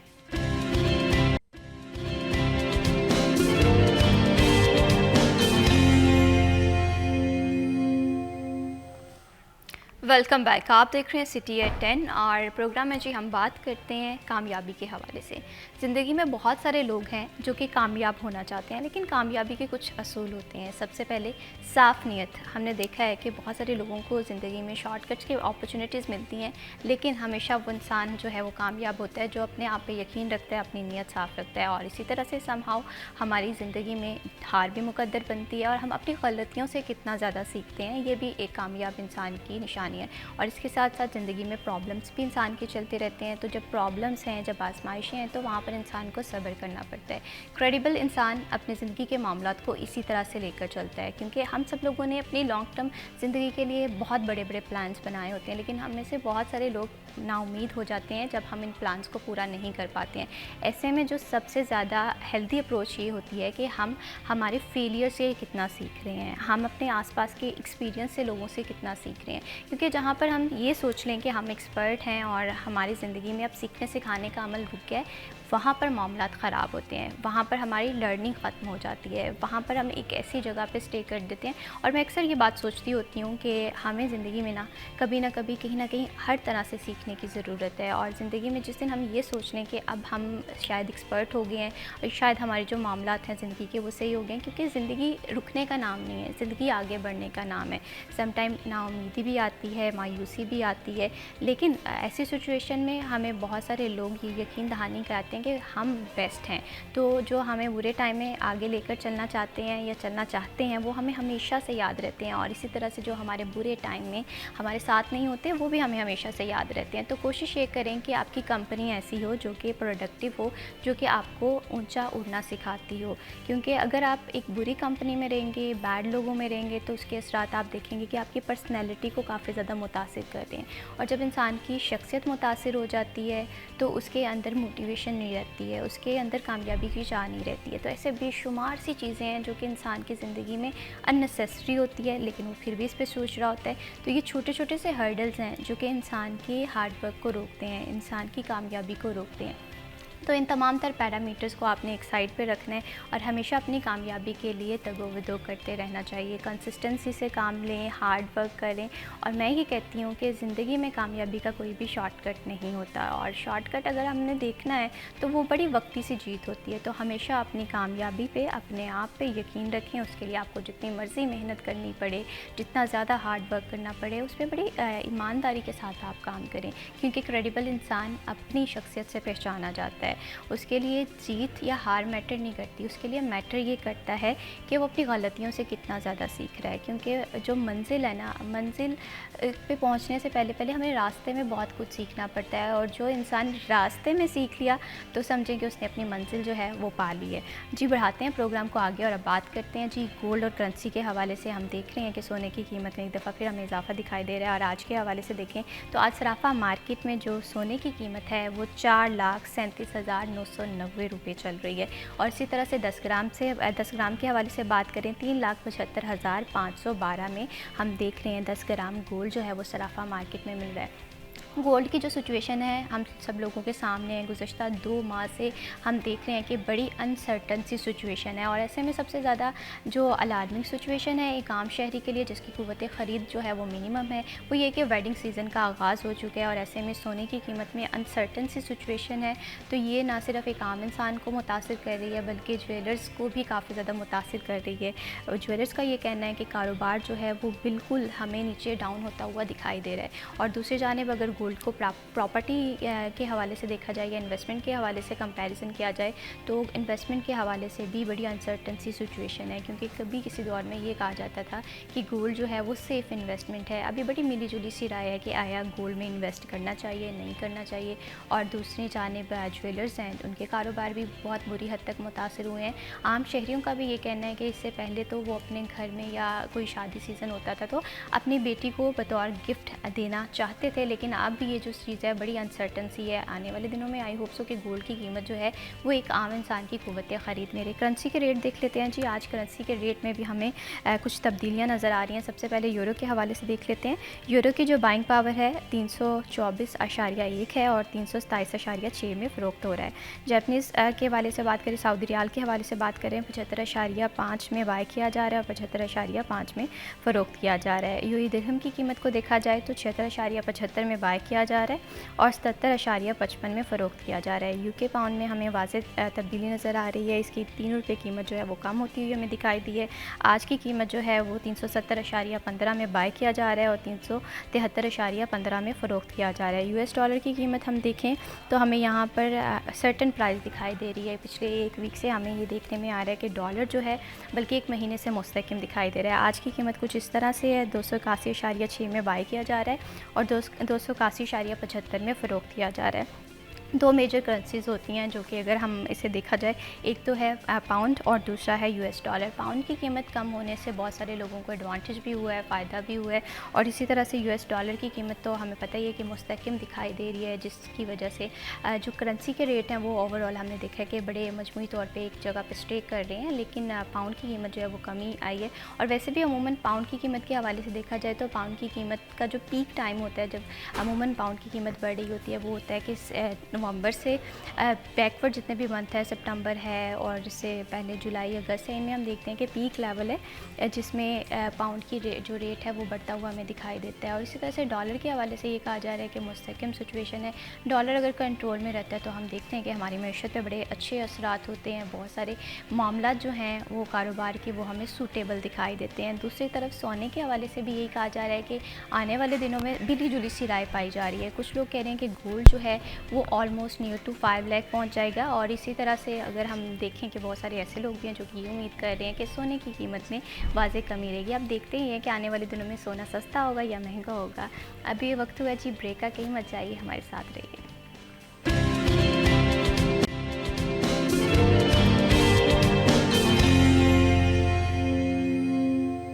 Welcome back. आप देख रहे हैं सिटी एट 10। बढ़ाते हैं जी प्रोग्राम को आगे। अब बात करते हैं सेहत के हवाले से। हमने देखा है कि जैसे ही सर्दियां आती हैं तो इंसानी जिस्म थोड़ा सुस्त हो जाता है, बेचैन हो जाता है। हरकत कम होने की वजह से हम देखते हैं कि हमारे जिस्म में अक्सर दर्द रहता है। और इसके साथ साथ अगर दूसरा एलिमेंट देखें तो स्ट्रेस लेवल भी हमें बढ़ता हुआ दिखाई देता है। तो ऐसे में हम सब लोगों के ज़हन में ये सवाल आता है कि किस तरह से अपनी बॉडी को तवाना रखा जाए, सेहतमंद रखा जाए।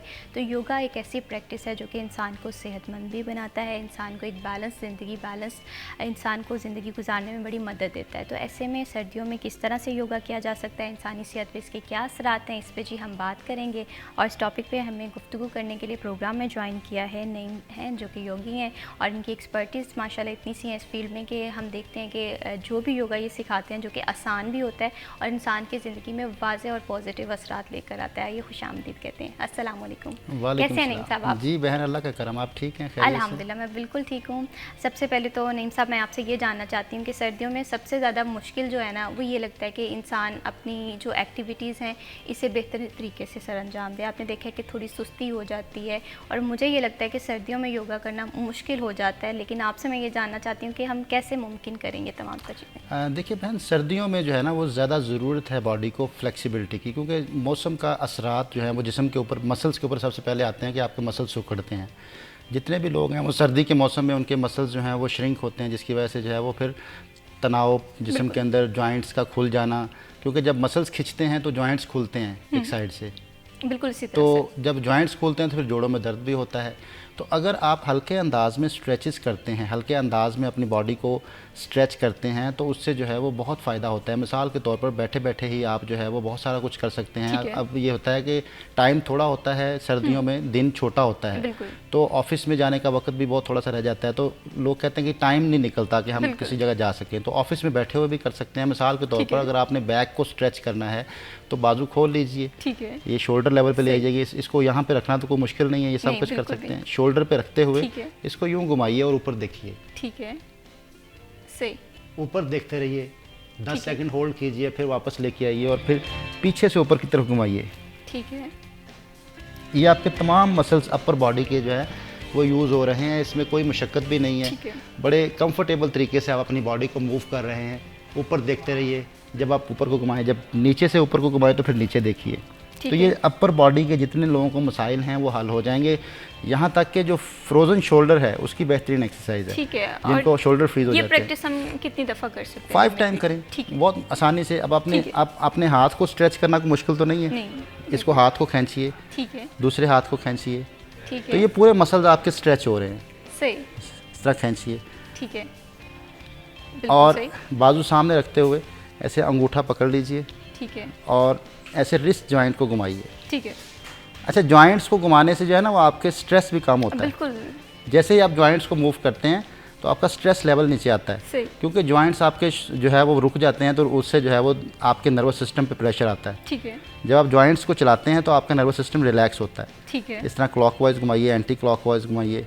इसके बाद जो है वो आप अपनी बॉडी को सीधा रखते हुए, ऑफिस में बैठे हुए हैं आपको थकावट हो गई ऑफिस में काम करते हुए, तो इस तरह इंटरलॉक कीजिए और हाथों को ऊपर की तरफ स्ट्रेच करते हुए हाथों को देखिए, ठीक है, पूरा हाथों को देखिए, और फिर आहिस्ता से नीचे लेके आए साइडों से। सही। ये आपके ओवरऑल बॉडी जो है वो रिलैक्स हो रही है। फिर बैठे बैठे आप जो है वो अपने पैरों को यूं स्ट्रेच करें। सही। ठीक है, कि आपके जो टोज हैं वो ऊपर उठें, हील्स नीचे फ्लोर पे रहें। बिल्कुल सही। अब ये काफ मसल स्ट्रेच हो रहे हैं, ठीक है, काफ मसल्स की एक्सरसाइज हो रही है। ओके। फिर आप बैठे बैठे अपनी टांग को सीधा कर लें, ठीक है, एक एक करके, चेयर पे बैठे बैठे। सही। देखें, ऑफिस में बैठे आप योगा कर सकते हैं, कोई मुश्किल नहीं है। आपने कहा मुश्किल बहुत होता है, बिल्कुल, मुझे तो यही लग रहा था कि टाइम निकालना इंसान की जिंदगी के लिए बड़ा मुश्किल होता है। कि आपने चेयर पे बैठे बैठे अपनी, ये देखें, लेग को सीधा करेंगे, पूरी लेग के मसल आपके यूज हो रहे हैं, पूरी लेग के मसल्स। और ये घुटनों की बेहतरीन एक्सरसाइज है। जिनको घुटनों में दर्द रहता है वो ऐसे टांग सीधी करके रोका करें, ठीक है, 10 सेकंड, ठीक है, फिर होल्ड नीचे। ये मैं जल्दी जल्दी कर रहा हूँ इसको ठीक 10 है। सेकंड होल्ड करना है, फिर पीछे होकर ज़रा बैठ के दोनों इकट्ठी लेग्स उठाएं, सही, बिल्कुल सही हो गया। फिर वापस दोनों है। इकट्ठी, और फिर इसको यूं स्ट्रेच करें। ठीक है, सही। और ये एक्टिविटीज़ आप कभी भी कर सकते हैं, किसी दिन में वक्त। 5 दफ़ा 2 दफ़ा, जब जब आपको टाइम मिले। जितना इजी हो, आपके लिए जितना इजी है बॉडी के लिए उतना करें। ठीक है। और इसके साथ साथ अगर मैं हमेशा से ये बात कहती हूँ कि हमारी ज़िंदगी बहुत मसरूफ़ हो गई है, हम अपनी ज़िंदगी में हमारी अपनी सेहत के लिए टाइम नहीं निकाल रहे होते, और सबसे ज़्यादा इम्पॉर्टेंट जो चीज़ हमारी ज़िंदगियों को मुतासिर कर रही होती है वो स्ट्रेस होता है। तो मैं यहाँ पर आपसे ये जानना चाहती हूँ, अगर हम इसका ओवरऑल कंपैरिजन करें, बॉडी के एनालिसिस के हवाले से बात करें, तो योगा के इंसान की सेहत पर क्या क्या असरात होते हैं? योगा ओवरऑल जो है मेंटली फिट पहले करता है। ठीक है। योगा का मानना यह है कि जिस जिस्म के अंदर दिमाग सेहतमंद नहीं है वो जिस्म सेहतमंद नहीं हो सकता। उसकी वजह यह है कि सारे के सारे जो सिस्टम हैं वो दिमाग के ज़रिए से चलते हैं, दिमाग के ज़रिए से चलते बिल्कुल हैं। इसी तरह आपके अंदर जितने फंक्शन काम कर रहे हैं वो दिमाग चला रहा है। तो सेहतमंद दिमाग जो है वो थॉटलेस ब्रेन है, थॉटलेस, जिसमें कोई सोच ना हो। सही, हम हर वक्त सोचों से भरे हुए हैं, बिल्कुल इसी तरह से। मुख्तलिफ फाइलें खुली हुई हैं दिमाग के अंदर। थॉटलेस होने के लिए जो हमें क्या करना है, अपनी सेंसेस को एक्टिवेट करना है। हम देखते नहीं, आंखों का इस्तेमाल नहीं करते। ठीक है, अगर आप आंखों का इस्तेमाल करें फ़ौरन आपका दिमाग थॉटलेस हो जाता है। बिल्कुल जब आप देखते हैं, गौर करते हैं, तो आपके दिमाग में सोच कोई नहीं आती। बिल्कुल इसी तरह से। जब आपकी आंखें खुली हैं लेकिन आपका आंखें काम नहीं कर रही, स्कैनर है ना ये, बिल्कुल दिमाग का सबसे पहला कनेक्शन आंखों के साथ है। बिल्कुल इसी तरह आंखों से। के ज़रिए से इमेज बनता है, बिल्कुल ये स्कैन करती हैं तो इमेज बनता है। बिल्कुल। तो जब आप स्कैनर को इस्तेमाल करते हैं तो दिमाग आपका रुक जाता है। वो फाइल जो है वो जो दिमाग के अंदर बहुत सारी खुली हुई हैं, एक तो सबसे पहले अपनी आंखों का इस्तेमाल किया करें, सेंसेस का इस्तेमाल, है। सुनने की सेंस, सही। सुनना शुरू करें। जब आप है। लम्हा मौजूद में सुनते हैं तो आप हाजिर हो जाते हैं। बिल्कुल इसी जब आप तरह से। सूंघते हैं, सूंघने की सेंस, आप हाजिर हो जाते हैं। जब स्मेल करते हैं किसी चीज़ को तो आप थॉटलेस होते हैं। चखने की सेंस, आप टेस्ट लेते हैं किसी चीज़ का तो उस वक्त सोच कोई नहीं आती, बिल्कुल मज़ा आता है, बिल्कुल थॉटलेस हो जाता है इंसान। और आखिरी जो सेंस है वो अपनी बॉडी को महसूस करना, ठीक है। अपनी पूरी बॉडी को महसूस करना, पैरों से लेकर दिमाग तक अपने साथ अटैच रहना, अपने है। घर में रहना। ठीक है, और स्ट्रेस के हवाले से हम ये करेंगे कि अगर स्ट्रेस को यूँ मैं आपको समझाना चाहूँगा, जब आप बहुत ज़्यादा गुस्से में होते हैं, परेशान होते हैं, बिल्कुल तो उस वक्त आपकी सांसें आउट ऑफ कंट्रोल होती हैं। बिल्कुल इसी तरह से। आप जब भी किसी को गुस्से में देखेंगे ना तो उसकी सांसें तेज़ हो जाती हैं, आउट ऑफ कंट्रोल होती हैं, उसके कंट्रोल में नहीं होती। बिल्कुल। तो योगा इसको कहता है कि सहज प्राणायाम करें। ठीक है। सहज क्या होता है कि बहुत आहिस्ता आहिस्ता से। सांस को लें और सांस को निकालें, प्रैक्टिस करें। मैं अब सांस आपके सामने लेता हूँ ठीक है। और फिर उसको निकालूंगा। जब मैं हाथ को नीचे लेके आऊँगा तो सांस निकल रही है। इसकी ज़रूरत नहीं है, मैं सिर्फ दिखाने के लिए कितना लंबा इसको निकाल सकते ठीक है, हैं। बिल्कुल सही सही। ठीक है, बिल्कुल सही।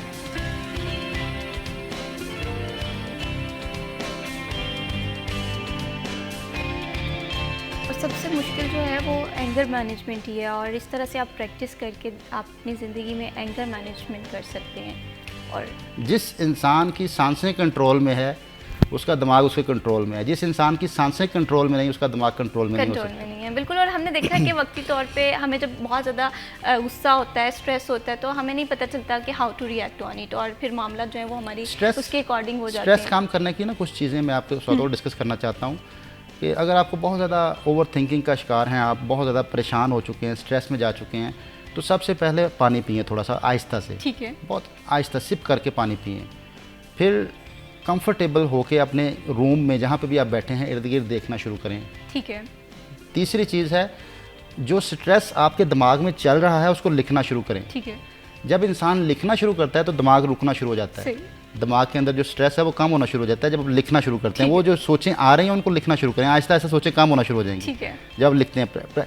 क्योंकि दिमाग स्ट्रेस में होता है, वो उस टाइम सेंसरी नर्व्स काम कर रहे होते हैं, सेंस कर रहा होता है। ठीक है, सेंस कर रहा होता है कि ये करना है, ये नहीं करना, ये क्यों हो गया, ये सेंस कर रहा होता है। तो दिमाग की मोटर नर्व्स के ऊपर तवज्जो लेके आनी है। मोटर नर्व्स कहते हैं जिससे काम लिया जाए, ठीक है। दिमाग का ऑर्डर। ठीक है। जब आप लिखते हैं तो ये आपके मोटर नर्व्स चलते हैं। ठीक है। और इसके बाद फिर अगर आप ये लिख अब लेते बहुत हैं सारे ऐसे लोग हैं जो कि लिखना नहीं जानते, तो पढ़ना नाखून नहीं काटना जानते। शुरू करें। ठीक है, नाखून काटने से स्ट्रेस कम होता है। अपने नाखून काटें। ठीक है, सही, आपने देखा होगा लोग स्ट्रेस में नाखून चबाते हैं, बिल्कुल।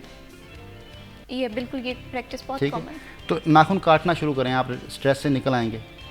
फिर आप जो है वो जहाँ पे भी आप मौजूद हैं, जहाँ पे भी हैं, किसी भी जगह पे आप सबसे पहले वहाँ पर बिल्कुल रिलैक्स होके, जैसे इर्द गिर्द में देखने की बात की, ठीक है। आप वहाँ पे थोड़ा सा विजुलाइज करेंगे अब कि मैं पहले से बेहतर हो रहा हूँ। ठीक है। मैं दिमाग के अंदर मैं ठीक है। बेहतर से बेहतरीन हो रहा बेहतरीन हो रहा हूँ, बेहतर से बेहतरीन हो रहा हूँ, ठीक ये है। दिमाग के अंदर विजुलाइज करेंगे आप। ठीक है। और इससे जो है वो आपके अंदर एक पॉजिटिव चेंज आएगी, और आप इनहेल करते हुए जो है आप सोचें कि आपके अंदर जो है पॉजिटिव एनर्जी अंदर आ रही है, पॉजिटिव एनर्जी। Positive। और जब आप एक्सेल करें तो आप विजुलाइज करें कि अंदर से नेगेटिविटी निकल रही है, ठीक है। नेगेटिव थॉट्स, नेगेटिव चीज़ें जो ठीक है। आपके अंदर जिस्म के अंदर जो है वो चीज़ें आप वो कर रहे हैं उसके अंदर वो निकल रही हैं। फिर स्ट्रेस को कम करने के लिए आप अपने पंचेस को बनाएं खोलें, पंच ठीक है। बनाएं खोलें, पंच बनाएं खोलें। ये उंगलियों के चलने से स्ट्रेस कम होता ठीक है। है। जैसे जॉइंट्स वर्किंग करते हैं बिल्कुल सही। तो स्ट्रेस कम होता है। ठीक है। इसके इस तरह अलावा से? जी, और इसके अलावा चारों उंगलियां मिला लें और अंगूठे को यूं मिला के ठीक है। यूं क्लॉकवाइज घुमाएं,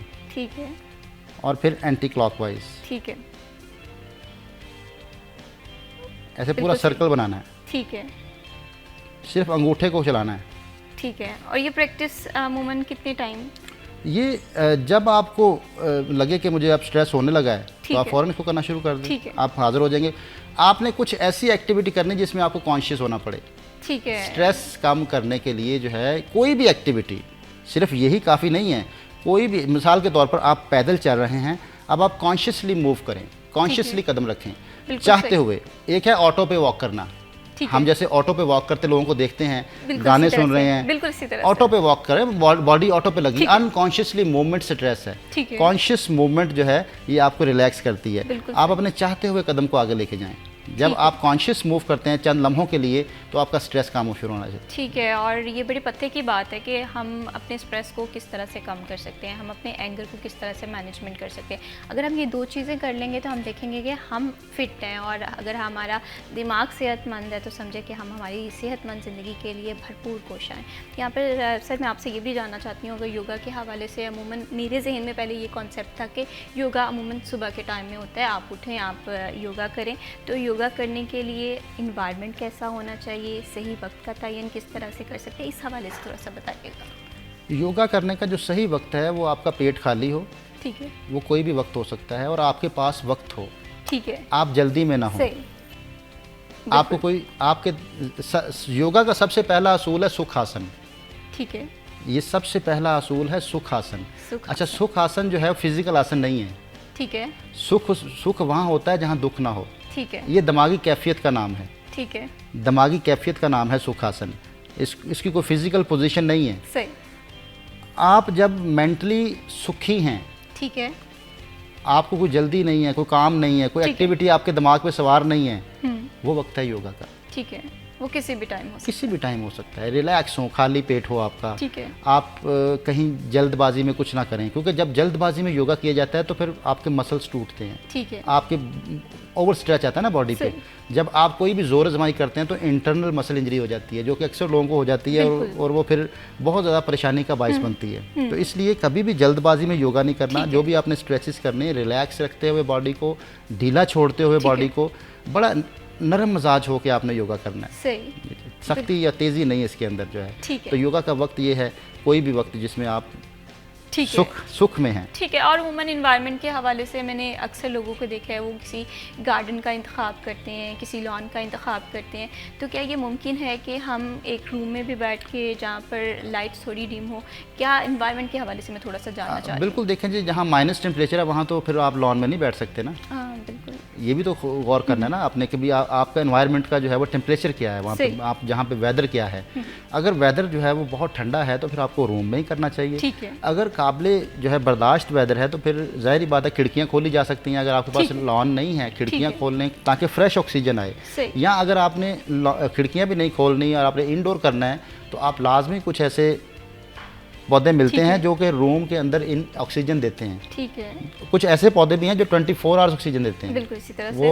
वो उनका वो नहीं सिस्टम के दिन में ऑक्सीजन देते हैं और रात में कार्बन डाइऑक्साइड छोड़ते हैं। और वो इंडोर जो प्लांट्स हैं वो मिलते हैं, आम मिलते हैं। आप अपने जहाँ पे योगा कर रहे हैं वहाँ पे उन प्लांट्स को रखें। ठीक है। वो मकसद जो लॉन में बैठने का या आउटडोर करने का मकसद सिर्फ ये होता है कि ऑक्सीजन का क्वालिटी ऑफ ऑक्सीजन और क्वांटिटी ऑफ ऑक्सीजन ठीक है। ये ज़रा मैटर बेहतर हो करता है, जाए। बिल्कुल सही। हाँ, क्योंकि इनहेल एक्सेल करना होता है, ब्रीदिंग करनी होती है। क्योंकि योगा कहता है कि अगर आप सांस पूरा नहीं लेते तो आपने एक्सरसाइज की है, योगा नहीं किया।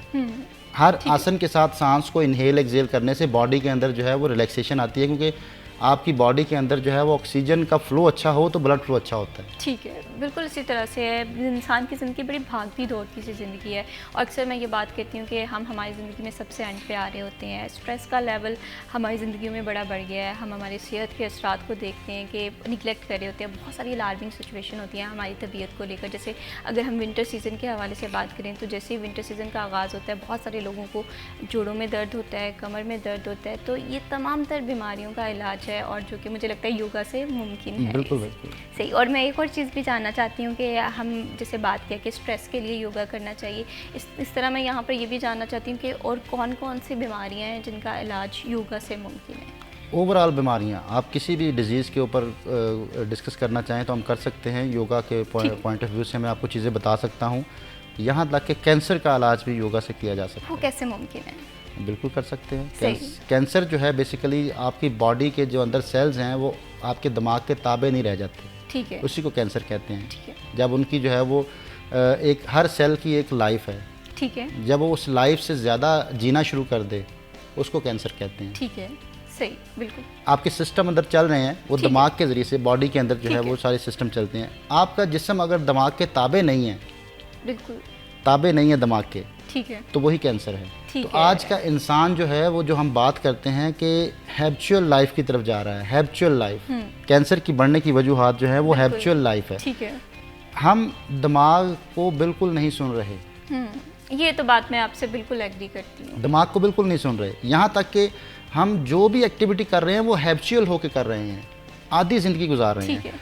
आदत नशा है, आदत नशा है। आदत को तोड़ना योग है। सही। आदत को तोड़ना योग है। जब आप प्रेजेंट हों, ठीक है, प्रेजेंट होने के लिए आदत को तोड़ना पड़ता है। ठीक है। जब भी आप कोई आदी काम करते हैं, आदी होकर काम करते हैं, तो उसमें आप दिमागी तौर पर शामिल नहीं होते, अनकॉन्शियसली आप काम कर रहे हैं। तो वो अंदर सिस्टम आपके दिमाग के जो है वो जो चलने चाहिए, जो सेल्स की वो जो पैदावार और उनकी जो डेथ है, जो सिस्टम चलाते हैं, वो फिर आपके दिमाग उससे जो है वो आउट ऑफ कंट्रोल होता है। दिमाग आपका जिस्म के ऊपर हुक्मरानी नहीं कर पाता। तो अब कैंसर के लिए जो है वो एक सबसे पहली जो टेक्निक है वो तो है लम्हा मौजूद में आना। ठीक है। अपने आप को हाजिर करना। ठीक है। यहाँ पे हाजिर होना। फिर योगा में जो है वो कुछ ब्रीदिंग्स भी हैं। ठीक है। जो हम करते हैं जिससे जो है वो आपके अंदर जो है सिस्टम बेहतर होता है। जो आपका सिस्टम चल रहा है, जो दिमाग और जिस्म को जोड़ता है। जैसे हम सबसे पहले ब्रीदिंग करेंगे तो उसको कहते हैं अनुलोम विलोम। ठीक है। बेसिकली अनुलोम विलोम का फ़ायदा ये है कि वो ब्रेन को बैलेंस करती है जिस्म के साथ। ठीक है। सिंक्रोनाइज, जैसे किसी चीज़ को सिंक्रोनाइज करते हैं ना, तो अनुलोम विलोम एक ऐसी ब्रीदिंग है जो इंतहा लेवल की वो आपके जिस्म को दिमाग के साथ कनेक्टेड करती है। राइट नॉस्ट्रिल को बंद करेंगे। ठीक है। लेफ्ट साइड से जो है वो इनहेल करेंगे। ठीक है। Right side exhale. ठीक है। फिर राइट साइड इनहेल करेंगे। ठीक है। Left side exhale. Alternate breathing. Left से सांस लिया, राइट से निकाल दिया। ठीक है। फिर राइट से लिया।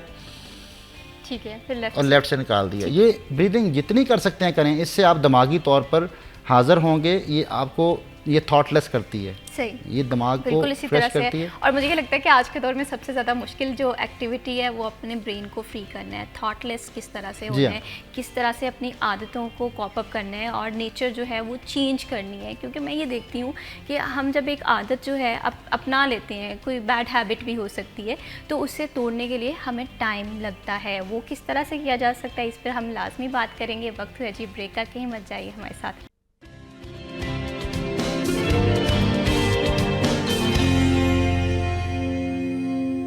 Welcome back. आप देख रहे हैं सिटी एट 10 और प्रोग्राम में जी हम बात कर रहे हैं आपकी सेहत के हवाले से। आपकी सेहत को मज़ीद बेहतर बनाया जा सकता है। वो ये है कि योगा जो है, कहा यह जाता है एक्सपर्ट की जानिब से, इसमें हर बीमारी का हल है। ब्रेक पे जाने से पहले हम बात कर रहे थे कि कैंसर जैसी ख़तरनाक बीमारी जो है उसका भी हल हमें योगा में मिलता है। नईम साहब, हम बात कर रहे थे जिस तरह आपने मुझे बताया, मैं तो ये सुन के हैरान हुई क्योंकि मेरे जहन में ऐसा पहले कोई कॉन्सेप्ट नहीं था कि कैंसर जैसी ख़तरनाक बीमारी भी हम योगा से कवर अप कर सकते हैं। लेकिन एक और चीज़ है कि इम्यून सिस्टम जो है वो इंसान का वीक हो जाता है। इम्यूनिटी को किस तरह से बढ़ाया जाए, योगा इसमें किस तरह से हेल्प कर सकता है? योगा इसमें देखें जी बहुत आसान चीज़ें बताता है, कोई मुश्किल नहीं। आप इम्यूनिटी को बेहतर करना चाहते हैं तो एक मुद्रा है जिसको प्राण मुद्रा कहते हैं। ये साइड की 2 उंगलियां ठीक है, बराबर करके विक्ट्री का निशान बनाएं, ठीक है, अंगूठे के ऐसे? साथ मिला लें। ठीक जी जी, तीनों पोर बराबर हो जाएं, ठीक है, तीनों पोर बराबर। ठीक है, और ये विक्ट्री का निशान बना के आप दोनों हाथों से ठीक किसी भी तरह, आप चाहे ऐसे हाथ रख लें ठीक है, या आप ऐसे रख लें, कोई इशू नहीं ठीक है। कोई वो आप ठीक बातें है। भी कर सकते हैं, सही, आप इसमें ये बना के आप जो है वो टीवी भी देख सकते हैं, ठीक है। आप एक हाथ से बना के लैपटॉप पे काम भी कर सकते हैं। ठीक है, तो ये प्राण मुद्रा जो है इम्यूनिटी बूस्टर के तौर पर योगा ने बताया, ठीक है। ये इम्यूनिटी बूस्ट करता है। ठीक है, और इम्यूनिटी का जो है वो ताल्लुक आपके जो है वो रिलैक्सेशन के साथ है। बिल्कुल, जब आप देखें कि आप खुश होते हैं या आपके जो बड़े बुजुर्ग हैं, जिस दिन खुशी का दिन होता है उस दिन वो मेडिसिन भी नहीं लेना भूल जाते हैं। बिल्कुल इसी तरह से। उस दिन उनकी जो रेगुलर मेडिसिन लेते हैं उसकी भी ज़रूरत नहीं पड़ती, ठीक है, क्योंकि जब रिलैक्सेशन होती है, जब खुशी होती है, जब खुशी का वक्त होता है, लम्हा होता है, उस टाइम इंसान का इम्यूनिटी बूस्ट करता है। ठीक है, और इम्यूनिटी जो है वो उसका बहुत गहरा ताल्लुक आपकी डीप स्लीप के साथ है। ठीक है, जब तक आप डीप स्लीप तक नहीं पहुंच पाते, ठीक है, आपके अंदर जो एक सिस्टम चल रहा है, मरम्मती निज़ाम, जिसको क़ुव्वत मदाफ़त आपने जैसे कहा कि ठीक है, मदाफ़ती बिल्कुल। सिस्टम जो है, आज मेडिकल साइंस इसको साबित कर चुकी है कि जब इंसान गहरी नींद में जाता है तो एक सिस्टम अंदर काम करता है जो रिपेयर करता है चीज़ों को। बिल्कुल, दिन भर आपके अंदर जो तोड़ फोड़ हो रही है, दिन भर जो जिस्म के अंदर तोड़ फोड़ हो रही है, उसको रिपेयर करने के लिए कुदरत ने जो सिस्टम लगाया है वो डीप स्लीप में डीप एक्टिव स्लीप होता है। लेकिन आज के दौर में सॉरी टू से डीप स्लीप मुमकिन है ही नहीं है। आज के दौर में लंबी नींद तो है, डीप स्लीप नहीं बिल्कुल है, इसी दो तरह। डिफरेंट चीज़ें हैं। लंबी नींद ये है कि आप 10 घंटे भी सो के उठते हैं लेकिन उठने को दिल ना चाहे, इसको कहते हैं लंबी नींद। ठीक है, डीप स्लीप ये है कि आप चंद लम्हे सो के आपका उठने को जब दिल करे और फ्रेश उठें आप, फ्रेश हों। तो वो आपने गहरी नींद आपने अचीव कर ली। होता यह है कि आंखें बंद होती हैं, हम उसको तसव्वुर करते हैं ये सोया हुआ है, लेकिन वो सोया नहीं होता। उसके ठीक है। दिमाग की जो फाइलें खुली हुई हैं वो बंद हो रही हैं, ठीक वो है। फाइलें बंद होना शुरू हो जाती हैं। फाइलें जब बंद हो रही होती हैं तो इसका मतलब हरगिज़ नहीं है कि वो सो गया है, वो सही। नींद की तैयारी होती ठीक है, है। नींद की तैयारी होती है। अभी जो लेटेस्ट जो नींद के ऊपर जो बात जो गुफ्तगू दुनिया में चल रही है वो यही है कि पोर्शंस के अंदर नींद हो वो ज़्यादा अच्छी है, ठीक है, लंबी नींद अच्छी नहीं है। सही। लंबी नींद जो है उससे आपकी बॉडी के और सारे मुझे बहुत ये सारे लगता है नुकसान कि होते हैं। अगर पोर्शन में हम सोते हैं, अक्सर आपने देखा होगा कि कहते हैं कि हमारी नींद नहीं पूरी हुई, 2 घंटे सोए हैं, उसके बाद अमूमन कुछ लोगों को माइग्रेन का शिकायत जो है वो होने लगती है, तो फिर ये क्या मामला है? नैप लेने चाहिए। देखिए जैसे आपको कलूला का हुक्म है दोपहर के टाइम, मैं समझता हूँ कलूला जो है ये रात की नींद की तैयारी है। ठीक है, जब आप दोपहर में चंद थोड़ी देर के लिए आराम कर लें तो आपकी बहुत सारी फाइलें क्लोज उसमें हो जाती हैं। ठीक है, जब वो दिन भर की फाइलें क्लोज हो जाएंगी तो रात को खुद ब खुद नींद अच्छी आएगी। ठीक है, जब हम मसलसल सोना चाहते हैं और एक ही वक्त में सोना चाहते हैं तो वो नींद नहीं होती, उसमें जिस्म आपका जो है वो एक तो ब्लड फ्लो भी स्लो हो जाता है। ठीक है, जब आप देखें जब सो के उठते हैं उस टाइम जिस्म में तनाव क्यों होता है? बिल्कुल। जब हमारी सुबह उठते blood हैं circulation ब्लड सर्कुलेशन जो है कम रुक हो जाती है, स्लो हो जाती है ना, रुकती तो नहीं, स्लो हो जाती है।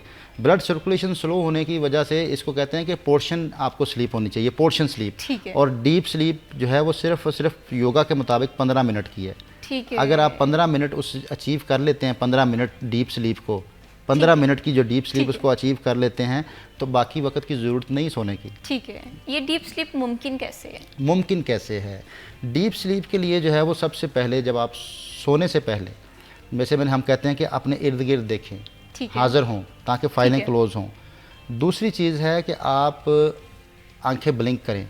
ठीक है, जब आप ब्लिंक करते हैं तो आपकी थॉट चेंज होती है। ठीक है, जब ब्लिंक करते हैं तो नया पेज आता है, ठीक जब ब्लिंक करते हैं नया पेज आता है। आप जब देखते हैं किसी को गहरी सोच के अंदर तो उसकी आंखें खुली होती हैं, बिल्कुल, आंखें खुली होती हैं, वो हेल्ड हो जाता है सिस्टम, दिमाग उसका हेल्ड हो जाता है। आज ज़्यादातर लोग जो हैं वो आंखें हेल्ड करके बैठे हुए हैं, ऐसे रुकी हुई हैं। आपने लोगों को देखा होगा ब्लिंकिंग नहीं करते। बिल्कुल, जब तक ब्लिंकिंग एक्टिवेट नहीं होगी, नेचुरल ब्लिंकिंग एक्टिवेट नहीं होगी, नींद अच्छी नहीं हो सकती, डीप स्लीप नहीं आ सकती। इसलिए सोने से पहले आप अपनी फाइलें क्लोज कर सकते हैं, अपनी आंखों को झपकें, ठीक है, कॉन्शियस। ठीक है, 1 सेकंड बंद रखें, 1 सेकंड खोलें, 1 सेकंड बंद रखें, 1 सेकंड खोलें। फिर आप आंखों को क्लॉकवाइज घुमाएं ठीक है, सोने से पहले, बेड पे लेटे ठीक हुए। है, फिर बिल्कुल एंटी क्लॉकवाइज घुमाएं। फिर आप ठीक। राइट लेफ्ट देखें। ठीक है, फिर अप डाउन। आंखों की एक्सरसाइज करने से दिमाग की फाइलें क्लोज होती हैं। सही। जो आपने सो के फाइलें क्लोज करनी है वो जागते में कर लें। ठीक है, जो आपने ताकि आंखें आप बंद कर रिलैक्स ली। होके सोएं। आप वो फाइलें क्लोज करके सोएं। फिर डीप स्लीप ना आने की वजह जो है वो पहर से टूटना भी है। ठीक है, 8 पहर हैं टोटल, 24 घंटे में ठीक है। 8 पहर हैं। हम एक पहर की ज़िंदगी गुजारते हैं एक ही रोशनी में रहते हुए। ठीक है, ऑफिस, घर, एक ही रोशनी चल रही है ना, बिल्कुल, नेचर से कटे हुए हैं, एक ही रोशनी पे हम ज़िंदगी जी रहे हैं, एक ही रोशनी है, 24 घंटे एक ही रोशनी है। हम इस रोशनी को एकदम बंद करके सोना चाहते हैं, बिल्कुल इस सही। रोशनी को बंद करके सोना चाहते हैं। जब तक हम शाम का पहर, जो शाम है, शाम ठीक के टाइम बाहर नहीं निकलेंगे, ठीक है। शाम के पहर को एंजॉय नहीं करेंगे, शाम के पहर में लॉन में नहीं बैठेंगे, शाम के पहर में ओपन किसी जगह पे नहीं बैठेंगे, शाम को नहीं फील करेंगे, नींद अच्छी नहीं हो सकती। बिल्कुल नींद अच्छी नहीं हो सकती। सही। नींद अच्छी करने के लिए आपको पहर से भी जुड़ना है।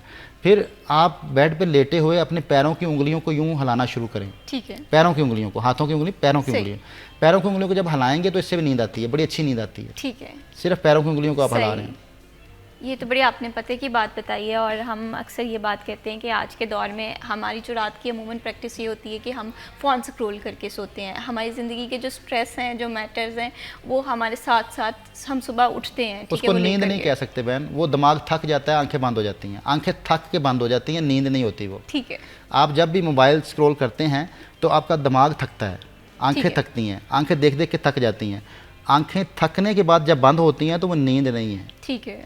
सही। वो थक के रेस्ट कर रही हैं, आंखें रेस्ट कर रही हैं, दिमाग तो रेस्ट नहीं कर रहा। बिल्कुल इसी तरह से। लोगों का प्रॉब्लम है कि लोग जो है वो रात कहते हैं कि हम जागते होते हैं तो आंखें बंद होती हैं, हमें सारा रात का मंजर याद होता है सुबह उठ के कि हम बिल्कुल। क्या क्या सोचते रहे, क्या क्या दिमाग के अंदर चीज़ें आई, ऐसे लोग भी मौजूद हैं। तो वो दिमाग तो जाग रहा है, नींद तो दिमाग के सोने का बिल्कुल। नाम अक्सर है। आपने नोटिस किया होगा कि हमारा जो वर्क स्ट्रेस है वो हमें अक्सर ख्वाब में भी आके टारगेट कर रहा होता है। हम देख रहे होते हैं कि हम तो सो रहे थे, हम तो रिलैक्स होने के लिए अपनी जो लाइफस्टाइल है उसे चेंज कर रहे थे, और हमारी जो टेंशन्स हैं वो हमारे ख्वाबों में भी पीछा नहीं छोड़ रही हैं। तो इस चीज़ का जो जवाब है वो मुझे आज आपके थ्रू मिल गया है कि हम जो है वो स्ट्रेस के साथ जो है सिर्फ रिलैक्स हो रहे होते हैं, नींद हम उस तरह से पूरी नहीं ले रहे होते। लेकिन दूसरा जो अहम मसला मुझे आजकल लग रहा है, जो सर्दियों में अमूमन हम सब लोगों को देखने को मिलता है, वो ये है कि हमारी ब्लड सर्कुलेशन कम हो जाती है। ब्लड सर्कुलेशन को किस तरह से बढ़ाया जाए? ब्लड सर्कुलेशन जो है, देखिए इसका ताल्लुक आपके बैक मसल्स के साथ जुड़ा हुआ है, काफ मसल्स। काफ मसल्स जो हैं जब तक स्ट्रेच नहीं होते, ठीक है। जिससे आप देखें कि आप जब सुबह भी उठते हैं तो आपके तनाव पीछे होता है, फ्रंट साइड पे नहीं होता। टांगों के पीछे तनाव होता है, कमर के पीछे तनाव होता है, अपर बैक के पीछे तनाव होता है, फ्रंट साइड आपकी तनाव में नहीं होती। बिल्कुल इसी तरह से। सुकड़ता है इंसान पीछे से। एक रिसर्च के मुताबिक इंसान जब सुबह उठता है, सही। मेडिकल की रिसर्च बताती है कि ठीक जब है। इंसान सुबह उठता है तो उसका हर इंसान की हाइट जो है वो 1 से 2 सेंटीमीटर कम हो जाती है। ठीक है, बिल्कुल सही। और वो ब्लड दिन भर चलने से, दिन भर काम करने से फिर दोबारा हाइट उसकी वापस आती है। सही, बिल्कुल इसी तरह से। ब्लड सर्कुलेशन के लिए कौन सी योगा की टेक्निक्स हम अपना सकते हैं, इस पर जी हम बात करेंगे, लेकिन वक्त हुआ ब्रेक का, कहीं मत जाइए, हमारे साथ रहिए।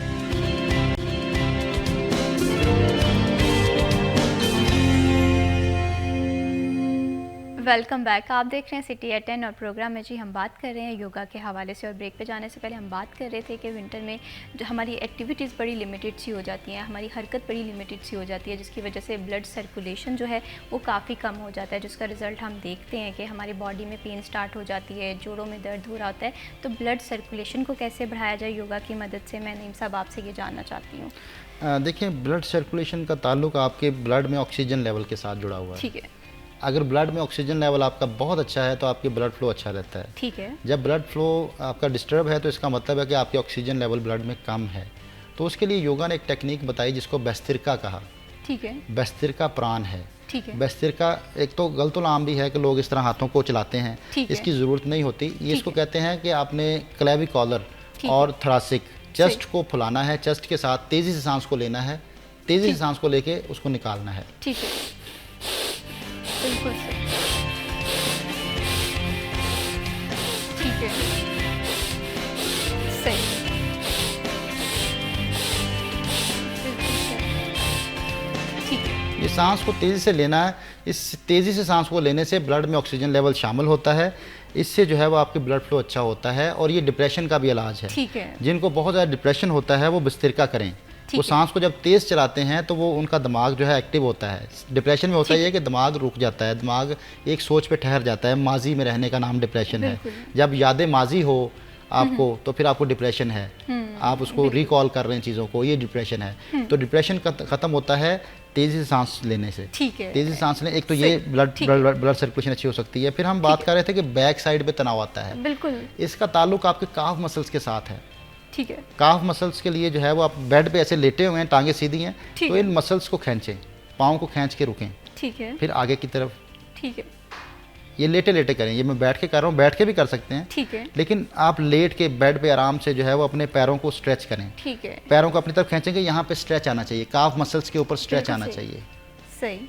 काफ मसल्स के ऊपर जब स्ट्रेच आता है, ठीक है। तो इससे आपके दिल की मुआवनत होती है। ठीक है। दिल की तरफ खून की सप्लाई का ताल्लुक सही। काफ मसल्स के साथ जुड़ा हुआ है। बिल्कुल सही। और अक्सर औकात हम ये भी देखते हैं कि विंटर में हमारी जो शोल्डर स्टिफनेस है ये भी बढ़ जाती है। हम देखते हैं कि हमें काम करने की जो एक सुस्त रवि है वो बहुत ज़्यादा आ जाती है। तो ये स्टिफनेस किस तरह से हम लोग कम कर सकते हैं, ख़ासतौर पे ये शोल्डर वाली साइड पे जो। सिर्फ सर्दियों में शोल्डर स्टिफनेस नहीं बढ़ती, इसका ताल्लुक एंजाइटी के साथ ठीक है। है। जो लोग एंजाइटी पेशेंट हैं, जो फ्यूचर में रहते हैं, ठीक जिनको है। आने वाले कल की फिक्र होती है, उनके शोल्डर खिंचे रहते हैं, ठीक है। उनके शोल्डर पे स्टिफनेस होती है। तो इसके लिए बड़ा ही आसान हल है कि अपने ऐसे पंच बनाएं। ठीक है। पहले एक साइड से कर लेते हैं, ठीक है। ऐसे पंच अंगूठे पकड़ लें ठीक है। और आहिस्ता से यहाँ से, शोल्डर यहाँ को से, पीछे की ठीक तरफ है, घुमाएं, इस तरह से पीछे की ठीक तरफ। है। एक दफ़ा पीछे की तरफ घुमाएं, एक दफ़ा आगे की तरफ घुमाएं, बिल्कुल सही। क्लॉकवाइज और एंटी क्लॉकवाइज। ठीक है। तेज़ नहीं करना, बड़ा कंफर्टेबल रहते हुए। ठीक है। खड़े होकर करेंगे तो ज़्यादा अच्छा होगा, ठीक है। खड़े होकर करेंगे बिल्कुल सही। तो ये बीच में जो हर्डल आ रही है ये नहीं आएंगी। ठीक है। फिर दूसरे हाथ से ऐसे एक दफ़ा पीछे को लेके जाएं और एक दफ़ा आगे को लेके आएँ। ठीक है। ठीक है, ये शोल्डर के लिए बड़ी ही अच्छी एक्सरसाइज है। फिर दूसरी ये है कि आपने ऐसे सामने की तरफ यहाँ पे हाथ रखें, एल्बो और रिस्ट एक लेवल पे आ जाए। ठीक है। एल्बो रिस्ट एक लेवल पे जब आ जाए तो ये जो पोर्शन है इसको प्रेस करें। ठीक है। ठीक है। इसको प्रेस करके सही। होल्ड करें ज़रा थोड़ी देर के लिए, फिर ठीक है। रिलैक्स करें, फिर प्रेस करें। तो ये पूरे आपके शोल्डर, आपके जो ये लटकी हुई स्किन होती है बाजुओं के नीचे, ठीक है। ये भी इससे कम होना शुरू हो जाती है। सिर्फ आपने क्या किया कि थोड़ा दूर रखना है चेस्ट से, करीब नहीं रखना, थोड़ा दूर रखते हुए हाथों को मिलाया। ये एक्सरसाइज है, ठीक ये है। कोई ऐसी वो नहीं है कि किसी मजहबी वो उसमें सही। लिहाज से नहीं है। सही। आपने हाथों को खोल भी सकते हैं ऊपर ठीक से, है। हाथों को खोलते हुए ये आपने प्रेस करना है, ठीक है। इसको प्रेस करके होल्ड करना है, बिल्कुल लेकिन सही। एल्बो और रिस्ट एक लेवल पे हो। ठीक है। जब इसको होल्ड करेंगे तो आपके बिल्कुल जो बाजुओं के ऊपर एक्स्ट्रा फैट है और ये शोल्डर आपके जो स्टिफ हैं ये इससे ठीक बेहतर होना है। शुरू हो जाते हैं। फिर एक एक्सरसाइज और है कि अपने बाजू को सीधा करें और नीचे से ऐसे क्रॉस कर लें, नीचे वाले बाजू से फोल्ड करें। अब दोनों बाजुओं का जोर लगवाएं, आपस में रेजिस्ट करवाएं। ठीक इस बाजू को इधर खींचना है, इसको इधर ठीक है। खींचना है, और जो बाजू सीधा है उसकी तरफ पीछे देखें, ठीक है। सही। ऐसे होल्ड करें 5 सेकेंड। ठीक है। फिर दूसरी साइड से इनको आपस में रेजिस्ट करवाना है। इस बाजू को इधर की तरफ खींचना है और इसको इधर खींचना है, ठीक जो है। फोल्ड है। तो पीछे देखना है जो बाजू सीधा है। सही। बिल्कुल ठीक हो गया। तो ये करने से आपके शोल्डर रिलैक्स होंगे। ठीक है। और ये वाकई हम हमारी ज़िंदगी में टाइम नहीं निकाल पाते। जैसे मैं आपसे ऑफ द रिकॉर्ड बात कर रही थी कि ये मुमकिन कैसे है कि हम इसे एज आ अपनी एक हैबिट डेवलप करें। तो आपने बड़ी पते की बात बताई थी कि जिन लोगों के लिए सेहत ज़रूरी है वो इसे लाजमी अपनी ज़िंदगी में प्रायोरिटी की शामिल बात है ना, करेंगे। प्रायोरिटी आपकी प्रायोरिटी क्या है? पैसे कमाना प्रायोरिटी होता है तो इंसान बिजनेस पे जाता है। बिल्कुल। प्रायोरिटी पे डिपेंड करता है कि आपकी अगर सेहत प्रायोरिटी है तो आप इसके लिए काम करेंगे, बिल्कुल इसी तरह से। इस पे काम करेंगे। बिल्कुल। और एक और चीज़ अक्सर हम देखते हैं योगा के हवाले से, एक हैप्पी थेरेपी है, लाफिंग थेरेपी जिसे कहा जाता है, वो भी योगा की कोई वेरिएशन है? लाफ्टर योगा जो है वो बेसिकली योगा का हिस्सा नहीं है। ठीक है। लाफ्टर थेरेपी है अलग से। लाफ्टर थेरेपी एक अलग से मेडिकल के पॉइंट ऑफ व्यू से है, चल रही है, दुनिया में चल रही है, लेकिन वो योगा का हिस्सा नहीं है। ठीक है। उसको लाफ्टर योगा का नाम बॉम्बे में दिया डॉक्टर सही। मदन कटारिया साहब जो हैं, वो 90s में उन्होंने जो है वो मुतारफ़ कराया, तो लाफ्टर योगा कह के मुतारफ़ करा दिया, क्योंकि जहाँ पे जो चीज़ चल रही होती है वो फिर ज़रा बूस्ट मिल जाता है उसका नाम साथ जोड़ने से। इंडिया में योगा आम है तो लाफ्टर योगा का नाम दे दिया। डॉक्टर सही। मदन कटारिया उनका नाम है, आप ठीक है। सर्च कर सकते हैं। ठीक है। तो इससे पहले लाफ्टर थेरेपी था, लाफ्टर है। योगा नहीं था। ठीक है। तो क्योंकि कह के मार के हंसना या जिस तरह भी हंसना, योगा तो एक बड़ी बिल्कुल सही। रिलैक्सेशन की बिल्कुल चीज़ इसी तरह है, से। योगा कह के मारने वाली चीज़ नहीं है। योगा तो बड़ी स्मूथ और बड़ी रिलैक्सेशन की है। एक्टिविटी है। योगा में स्माइल थेरेपी है ठीक कि है। हर वक्त मुस्कुराते रहिए, सही। हर वक्त मुस्कुराइए। मुस्कुराने से आप रिलैक्स होते हैं, मुस्कुराने से, कह के मार के हंसने से रिलैक्स नहीं होते ठीक है। योगा के पॉइंट ऑफ व्यू से। ठीक है। जब आप मुस्कुराते हैं तो आप सही। मेंटली रिलैक्स होते हैं। ठीक है। तो कह के मारना जो है वो बेसिकली योगा का हिस्सा नहीं है। ठीक है। वो लाफ्टिंग, जो लाफ्टर थेरेपी वो है laughter या वो therapy योगा है। है, वो जी, एक जी। अलग चीज़ है। वो अलग और चीज़ इसके साथ साथ जैसे कि अभी एक ये मिसकॉन्सेप्ट था जो कि मैंने अभी आपसे क्लियर किया, इसी तरह से अगर हम योगा के अदर पॉइंट ऑफ व्यू से बात करें तो योगा करते हुए अमूमन हम कौन सी गलतियाँ करते हैं? बहन, योगा करते हुए हम जो गलतियां करते हैं, सबसे बड़ी गलती ये है कि हम तेज़ करते हैं योगा। ठीक है। हमने देखा है कि लोगों को एक्सरसाइज करते हैं, बड़ी वो फास्ट एक्सरसाइज करते हैं जिसको योगा का नाम देते हैं, तो वो पीटी है।